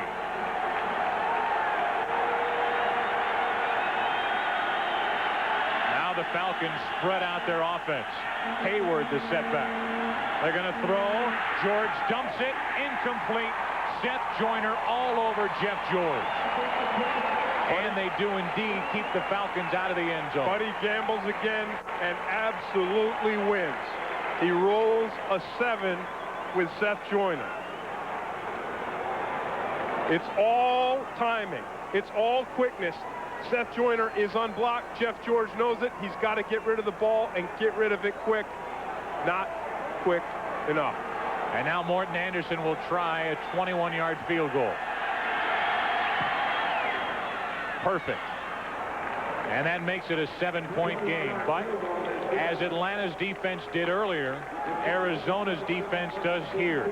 They keep the offense out of the end zone, and they are within 7 with 5:07 to play here at Sun Devil Stadium. It's a heck of an effort to keep their team in the game, and really Jeff George has had his way with this Arizona defense all afternoon. You see the sweat and the toil and the dirt on these guys. Jeff George has racked up 30 points against Buddy Ryan's 4-6 defense. So the Chuck and Duck obviously very successful today. Well, San Francisco beat St. Louis in San Francisco 41-13. So Atlanta needing a win to stay even with San Francisco in the standings at 8-4. But look at the 49ers at the very bottom. They are in Atlanta to end the season. Yeah, that will be a very big game. And you talked earlier about the Falcons schedule, and there you see the way the Rams ended up. And the Rams have some games that they can really win. I mean, they could beat the Jets, and then their last 3 games, home games, make them all winnable. These are going to be tough for the Falcons. They've got to go down to Miami. The Saints always play them tough. Carolina, in Carolina, that's a long bus ride for the Falcons from Swanee, Georgia. You will see the Falcons at the Dolphins next Sunday at 1 o'clock right here on Fox. Falcons leading by 7. Cardinals get it back. Ryan Terry lost the football, got it right back. Then may have fumbled again. Looked like he fumbled twice.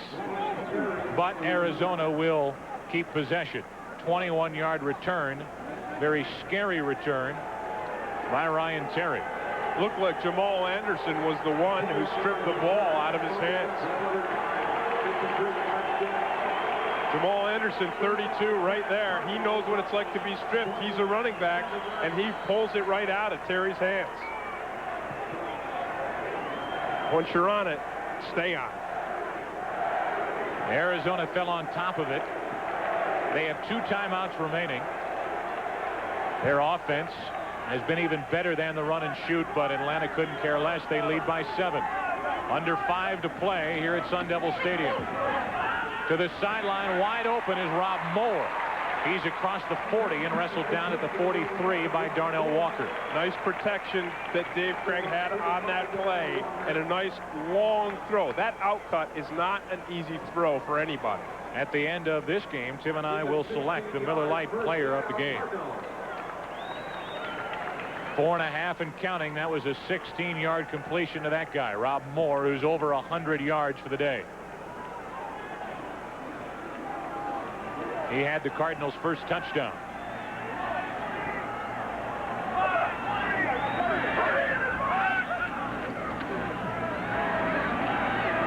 Craig had Sanders wide open. Arizona sideline saying that Sanders was held along the way. Either way, well overthrown. 2nd and 10 for the Cardinals. And once again, it's the protection of that offensive line that enables Craig to make this throw. The Cardinals' offensive line is doing their job. Watch them work here. Watch them work all the way across the line. The Falcons send 5. None of them get there. The only thing you can point to is Dolman raising up in Craig's face may have forced him to throw that ball high. Now 2nd and 10. Craig gets rid of it and nowhere near Larry Centers. So Dave Craig now 23 out of 39 for 386 yards, but now 3rd and 10. I'll promise you something right now. Dave Craig has had some plays where he has not looked that sharp, where there's miscommunication between him and his wide receivers, and I'll promise you that part of the reason for that is because Dave Craig did not get all the reps in practice this week. The Arizona Cardinals talked about playing Stoney Case, their rookie draft choice, who they moved from 3rd quarterback to 2nd quarterback. He took a lot of Craig's reps this week in practice, and that can throw a quarterback's timing off. Now 3rd and 10. Craig dropped, sacked, Chuck Smith. That gives him 5.5 for the year, and Arizona is left with no choice but to punt. That's the 3rd Atlanta sack of the day. That's a big play by Chuck Smith. He does not just all-out beat his guy. He's working on Selby again. Selby's got some help with Larry Centers, and it's just his relentlessness that gets Chuck Smith this sack, because he lays himself out and just scoops up Dave Craig by the ankles. Fiegels. Good punt. Metcalf with a fair catch called for. He touched it. Live ball. Dowdell. Touchdown, Arizona. And now they're saying the ball is dead back at the 18-yard line. No touchdown. Arizona will take over, but for the moment, they have not scored the touchdown. When Eric Metcalf signals for a fair catch, his own guys have got to get out of the way. It's Kevin Ross, 36, who dives down. He tries to get out of the way, but when he knocks off Metcalf, Metcalf hits the ball. Watch Ross right here. Ross ducks down. He trips up Metcalf, and that does not enable Metcalf to field that ball. Why they're calling it down, covered by not a touchdown. It's their ball, 1st down. Is something that I'd like to hear explained. It was a 42-yard punt. It was a muff, and because it's a muff, you cannot advance it. Therefore, it comes back to the spot of the recovery. Thank you for explaining.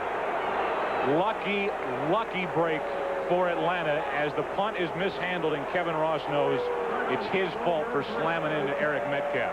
Either way, the Cardinals get it back, and they're inside the Atlanta 20.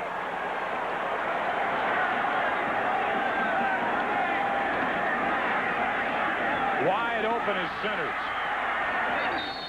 Forced out of bounds by Kevin Ross at the 14. He got 5. One thing about Kevin Ross on that punt play, you really can't fault him, because as we saw on the replay, Ross was busy blocking for Metcalf.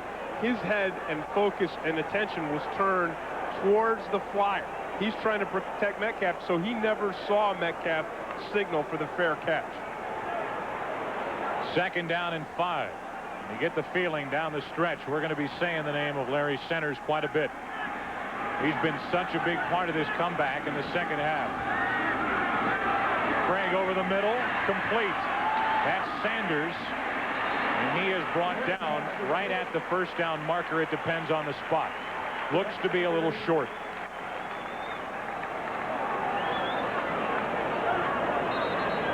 And now they're going to call for a measurement. You know, call me crazy, but this is not such a bad thing for the Cardinals to not get the 1st down here. Here's why. They're in 4-down situation now. They've got 2 more tries to get it.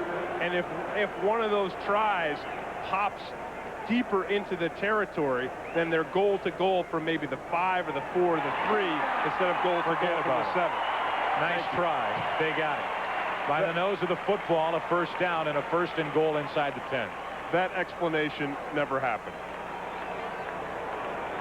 Well, now it's time again for the Atlanta defense to rally. They did it earlier in the half. Arizona's defense did it moments ago. And now it's up to this Atlanta defense, which knows it's not a game-breaking defense. They say they just want to complement the offense. First and goal, Centers to the 3. He's fun to watch. Wow. He is. We talked earlier about sandlot football. This is old-fashioned football. Hand it off to your fullback, grind it out, ram it right down the field. Even Buddy Ryan's got to love an offense like that. Well, he's his kind of guy. Tough. Will do anything to win. And now second and goal. The ball officially called down at the 2, even though it's just inside the 3.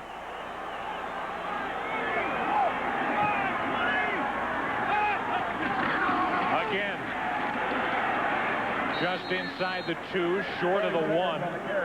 Third and goal coming, and it is obviously 2-down territory now on third and goal. It is. I've got to say that it's audacious for the Cardinals offense to run right in the middle of the Falcons defense, because right in the middle of the Falcons defense is Jesse Tuggle.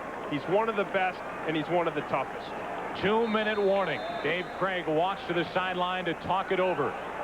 Can the Atlanta Falcons defense hold? Falcons leading by 7. Third and goal, Arizona, when we come back. Wendy's presents Hot Player of the Week. Last Sunday in Hotlanta, the Falcons' passing attack was sizzling thanks to the rocket arm of Jeff George. George threw for 352 yards and 4 touchdowns as Atlanta romped over the Rams for their 7th win of the season. Jeff George pumps, gonna go long, looking for all of it. Touchdown, Atlanta! Jeff George's passing performance makes him a Hot Player of the Week. Sir, they're in the shapes of little poodles. And when you walk, they bark. Shopping for the holidays? We have 2 gigabytes, 16 megs of RAM. We have a suggestion to help you through it. It's a virtual reality mask. Look out, we're being invaded by spacemen. Come to Wendy's for a delicious Monterey Ranch chicken sandwich. It's a whole breast filet, Monterey Jack, and a dollop of creamy ranch dressing blended with bacon. That way everyone gets something they love for the holidays. Come to Wendy's for a Monterey Ranch chicken sandwich today. Oh, well, I'm the kind of light for your holiday list. I'll help you in so many ways. I'd make the perfect gift, cause I'm the snake light from Black & Decker. I get around, around, around. I'm the snake light. Unit 7, do not attempt to enter premises. Wait for backup. Do you copy Unit 7? Unit 7?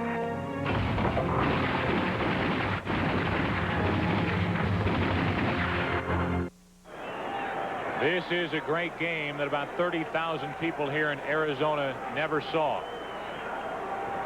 The names with their backs to their own goal line: Talley, Smith, Archambault, Tuggle, Gardner, Burrow, Dolman, trying to keep Arizona out of the end zone. Third and goal. Wide open, touchdown, Oscar McBride.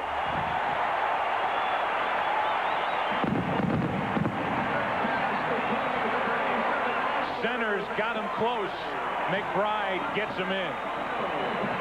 Centers could have scored on that one, or McBride could have scored on that one. They faked the handoff to Centers up the middle, and McBride sneaks out on the play fake.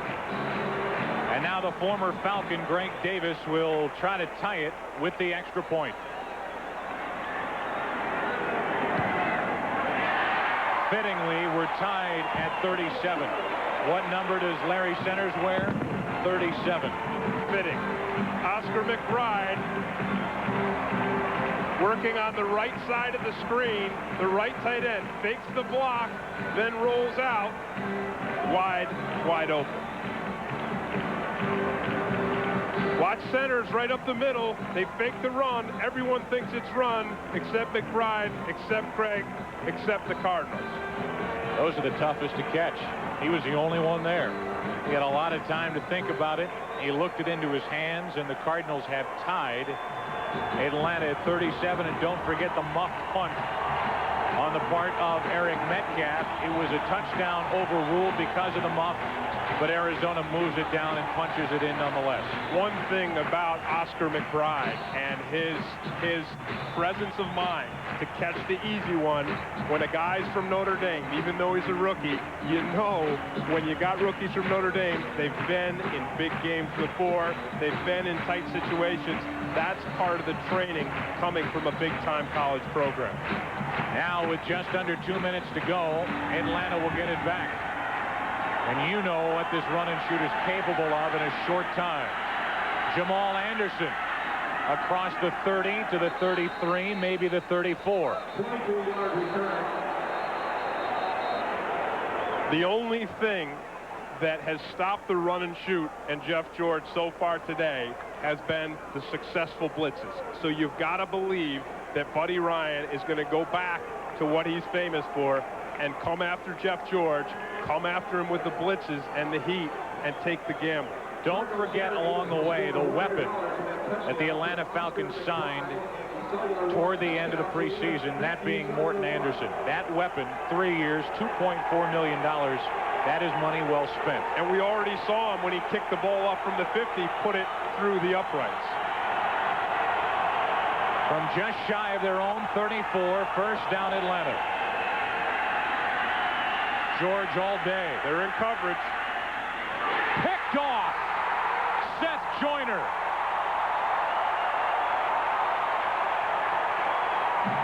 And this play for Jeff George has to be reminiscent of the Buffalo game only 2 weeks ago. Same type of critical situation, same drive towards the goal line. There it was on the goal line, in the goal line, when he threw the interception to the Buffalo Bills and lost that game. Here, he just makes a bad throw, a bad decision. Either that or he and Metcalf are not on the same page and don't make the same break. Seth Joyner comes away with the interception. That's his second of the year, and for Jeff George, only his 9th interception of the season. And that's what I think happened. I think Jeff George thought Eric Metcalf was going to continue in his pattern towards the sideline. Now from the Atlanta 45, the toss to Hurst, running right. Inside the 40, brought down at the 39. An emotional game this afternoon for Seth Joyner. Got the personal foul earlier in this second half, now comes away with his second interception of the season. We talked earlier about Seth Joyner and his amazing ability to be a blitzing linebacker, a run-stopping linebacker, but also to be a coverage linebacker and a guy who can not only cover, but come down with interceptions. Now Hurst breaks a tackle, makes a move, and gets inside the 35, but a penalty flag on the play.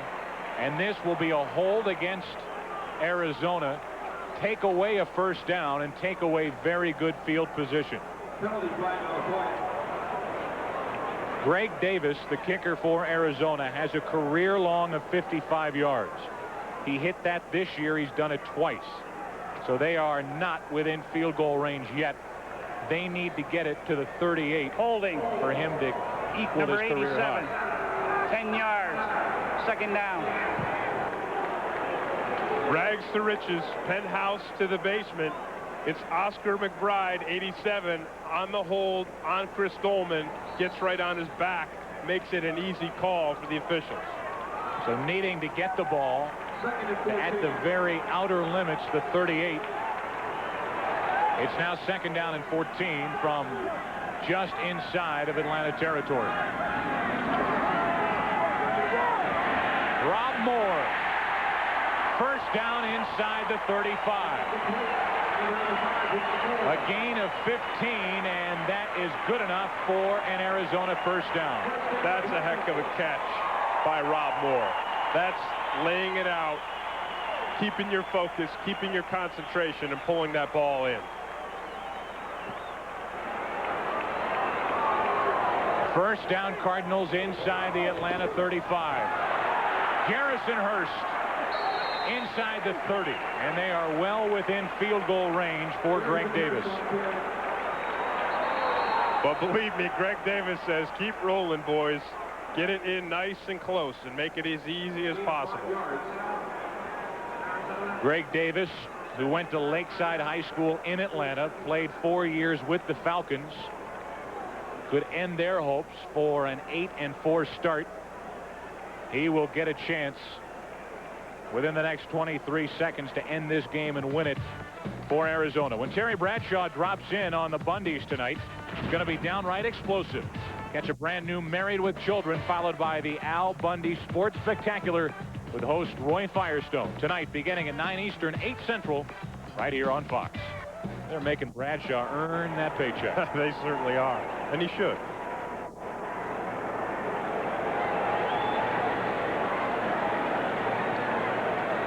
Greg Davis waiting on the sideline. 2nd down and 5, facing Arizona. Morton Anderson, he is one of the best. He has 23 game-winning field goals. He may not get the opportunity today. Eventually, it'll be up to the former Falcon, Greg Davis. Garrison Hurst, brought down at the 27. 3rd and 3, and Arizona is going to kick the field goal. They'll spend a timeout, and we will have one more play in regulation time, and Greg Davis could end it. We'll go to overtime. June Jones and the Falcons hoping to get to 8-4 today, trying to keep pace with San Francisco. It's up to Greg Davis as to whether they'll go to 7-5 or 8-4. This game is presented by authority of the National Football League. It is intended for the private use of our audience. Any rebroadcast or other use of this telecast without the express written consent of the Arizona Cardinals and the NFL is prohibited. This will be a 45-yard field goal try. As you saw Jeff George's face, you couldn't get a better picture of frustration. Greg Davis, perfect within this range this season. Today's game is being produced by Michael Burks and directed by Joe Assetti. Studio produced by Scott Ackerson, directed by Bob Levy. Executive producers of Fox Sports, Ed Gordon and David Hill. 45-yard field goal try for Greg Davis. Good snap, good hold, ugly kick. No good. And we go to overtime. That left the foot of Greg Davis in a very ugly fashion. And this one will be decided with the extra overtime period. And the Falcons have had some experience in overtime this season. They beat New Orleans in this same type of situation, and no one can be happier to see that kick go awry than Jeff George. And look at the relief.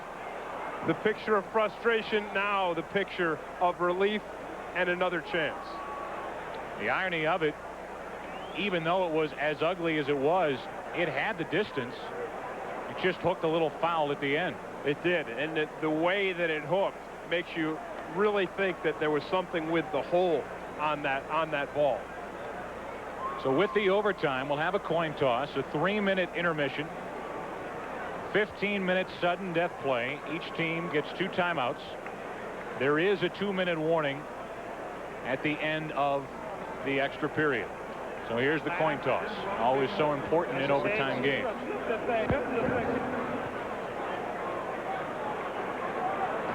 This is heads. Heads. This is tails. Ball while it's in the air. Heads he calls. Heads it is. You won the toss. You want the ball? So Arizona has won the toss. Atlanta has won the toss. Will receive. I should say Atlanta. And they will get the football. So the Falcons will start out with it first in overtime. We're tied at 37 at the end of regulation here in Arizona.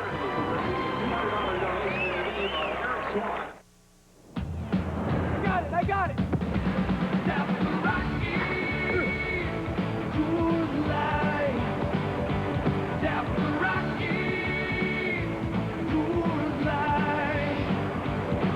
Coors Light, the silver bullet. It's shipped cold to tap the clean taste of the Rockies.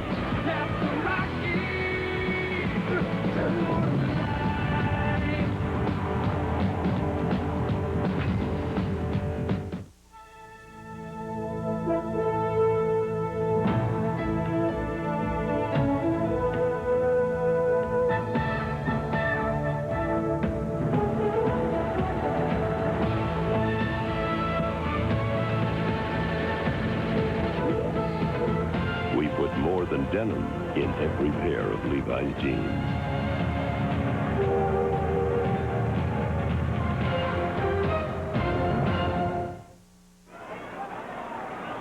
Well, we've had a back and forth, up and down game. Atlanta and Arizona tied at 37 at the end of regulation, and the run and shoot will get it first. So Atlanta won the toss. They receive, and Greg Davis gets ready to kick it away. Joe Buck and Tim Green with you. And who would have expected not only a tie game at the end of regulation, but a shootout with the way the Arizona offense had been playing, and with the way really the Atlanta defense had been playing. But that's what we have. It takes extra time to decide the winner in this one. Of course, Atlanta trying to get to 8-4. Arizona trying to get to 4-8. Anderson from near the goal line.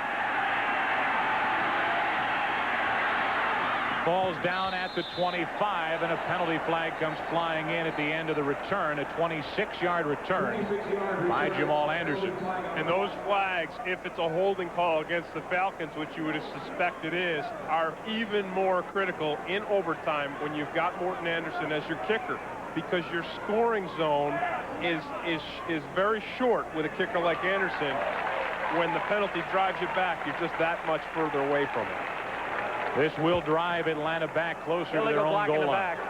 During the return, number 27, 10 yards, first down. That's Brad Edwards, and that's the 5th Atlanta penalty of the day, and they'll start at their own 10.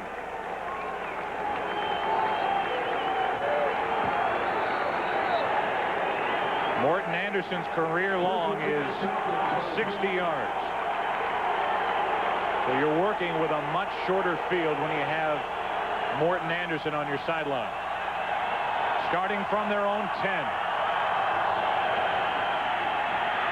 George avoids a sack. What great coverage by Seth Joyner. He was step for step with Eric Metcalf. That is incredible coverage by Joyner, because when I spoke to Aeneas Williams yesterday, the cornerback for the Cardinals, I said, who's the biggest receiver threat? He said Metcalf, hands down. He's the most elusive, the trickiest, and here's a linebacker, Seth Joyner, running with him even. Jeff George doing a nice job on that play to hold in there, hold in under pressure, keep calm, and deliver this ball. McCants got there a little late. Second down and 10 from their own 10.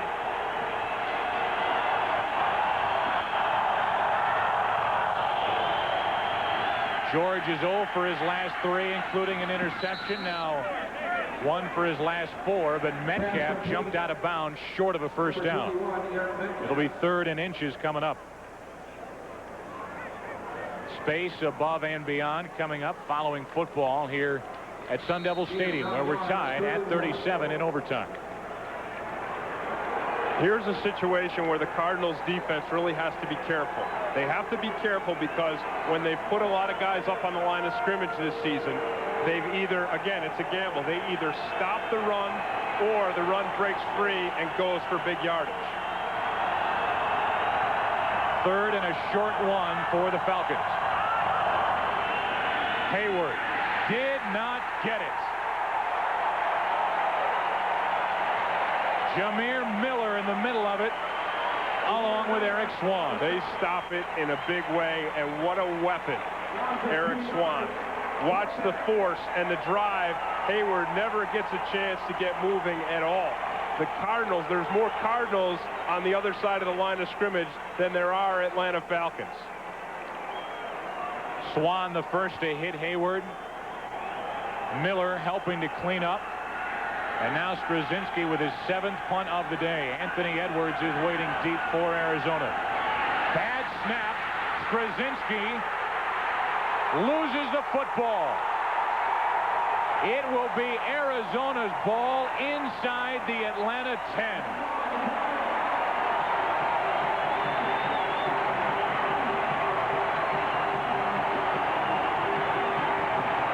And that's the fourth Atlanta turnover of the day, and that one may just end it. The snap is low. It bounces, and once it bounces, Straczynski is live bait. Anybody can do anything. He turns into a running back. He knows it, and he panics. Watch him here. He panics when he loses this ball. Now he's running for his life because he knows the big guys are coming at him. Aeneas Williams strips him from behind. Harper LaBelle is the long snapper for Atlanta. Really, his only job on the team is to do just that. Also a backup tight end in Arizona will check in Greg Davis to try to end it with a 28-yarder.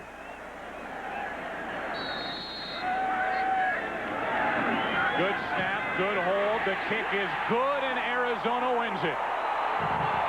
Now I see a penalty flag on the play. And it depends who this is against.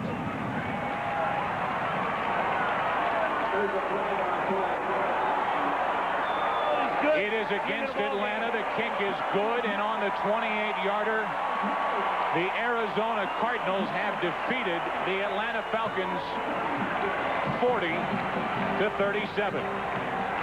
Atlanta now 7-5, Arizona 4-8. And Greg Davis was perfect. Yeah, and you got to admire the nerves of Greg Davis. I know it's a short kick, but when he missed his opportunity to win the game right before the end of regular time, you know the pressure and the heat was on, especially with that man, Buddy Ryan, standing on the sideline. This was a game the Atlanta Falcons came into thinking they should win and have to win to legitimately challenge for the NFC West title. Today, they didn't. Final here, Arizona in overtime over Atlanta, 40-37. In searching for a luxury performance sedan, Michael Young tested the Oldsmobile LSS against three of the fastest Japan has to offer: the Infiniti J30, Lexus ES300, and teppanyaki chef Yasu Norimoto. And while his 240 horsepower LSS was no match for Yasu's speed, not only did Mr. Young fare much better against the imports, he had them for lunch. Will the LSS pass your test? Need a break? Yeah! Well, come on!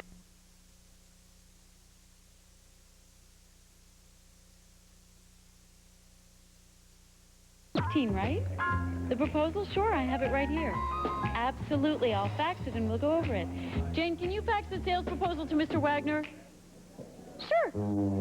Oh, she is terrific. You'll have to meet her. The Sharp Wizard. Carried by the most organized people on Earth. The Steel BG-72. Recently rated the top handheld blower by a leading consumer magazine.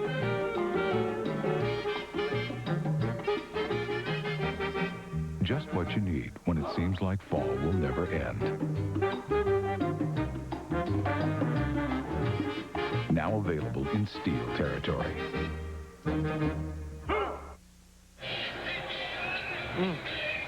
Yeah. Think they know what channel the local PBS affiliate is on? I don't think they care. No, not at this point. Look at the last two games. The Packers in the first half have been a pretty good football team, offensively and defensively, and so is Brett Favre. But in the second half, they just have not gotten it done. And they struggled again tonight in the second half. Brett Favre with no touchdowns, no interceptions, but only 16 passing yards, and that had been a point of emphasis for Mike Holmgren. Well, he has not thrown a second-half touchdown pass this season. Draw play.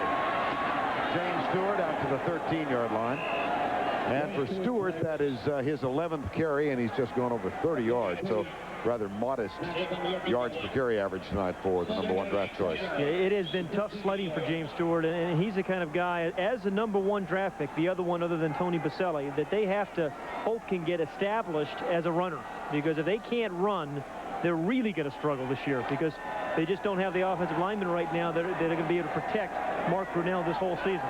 Stewart comes out. Brunell goes from the shotgun. Lachey Maston is beside him in the backfield. Brunell across the middle behind his intended receiver, Willie Jackson. Yep. Right.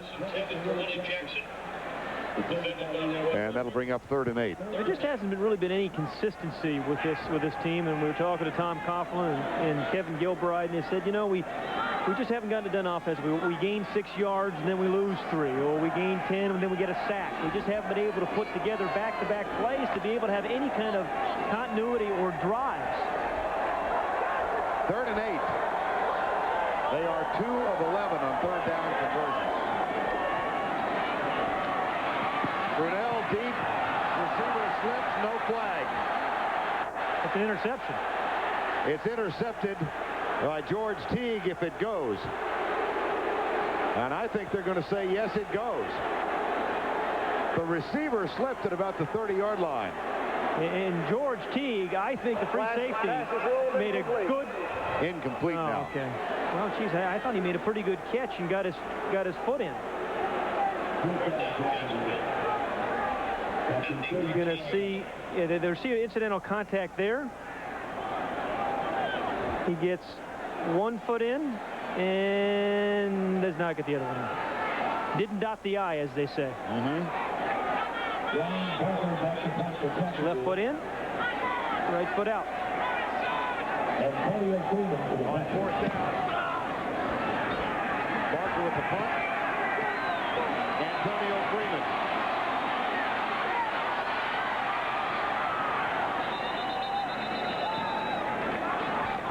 No, Antonio Freeman has a bright future. This is a guy a week ago, caught 2 passes, returned 6 punts, 2 kickoffs, 109 total yards in returns. I mean, and they're very high on this rookie.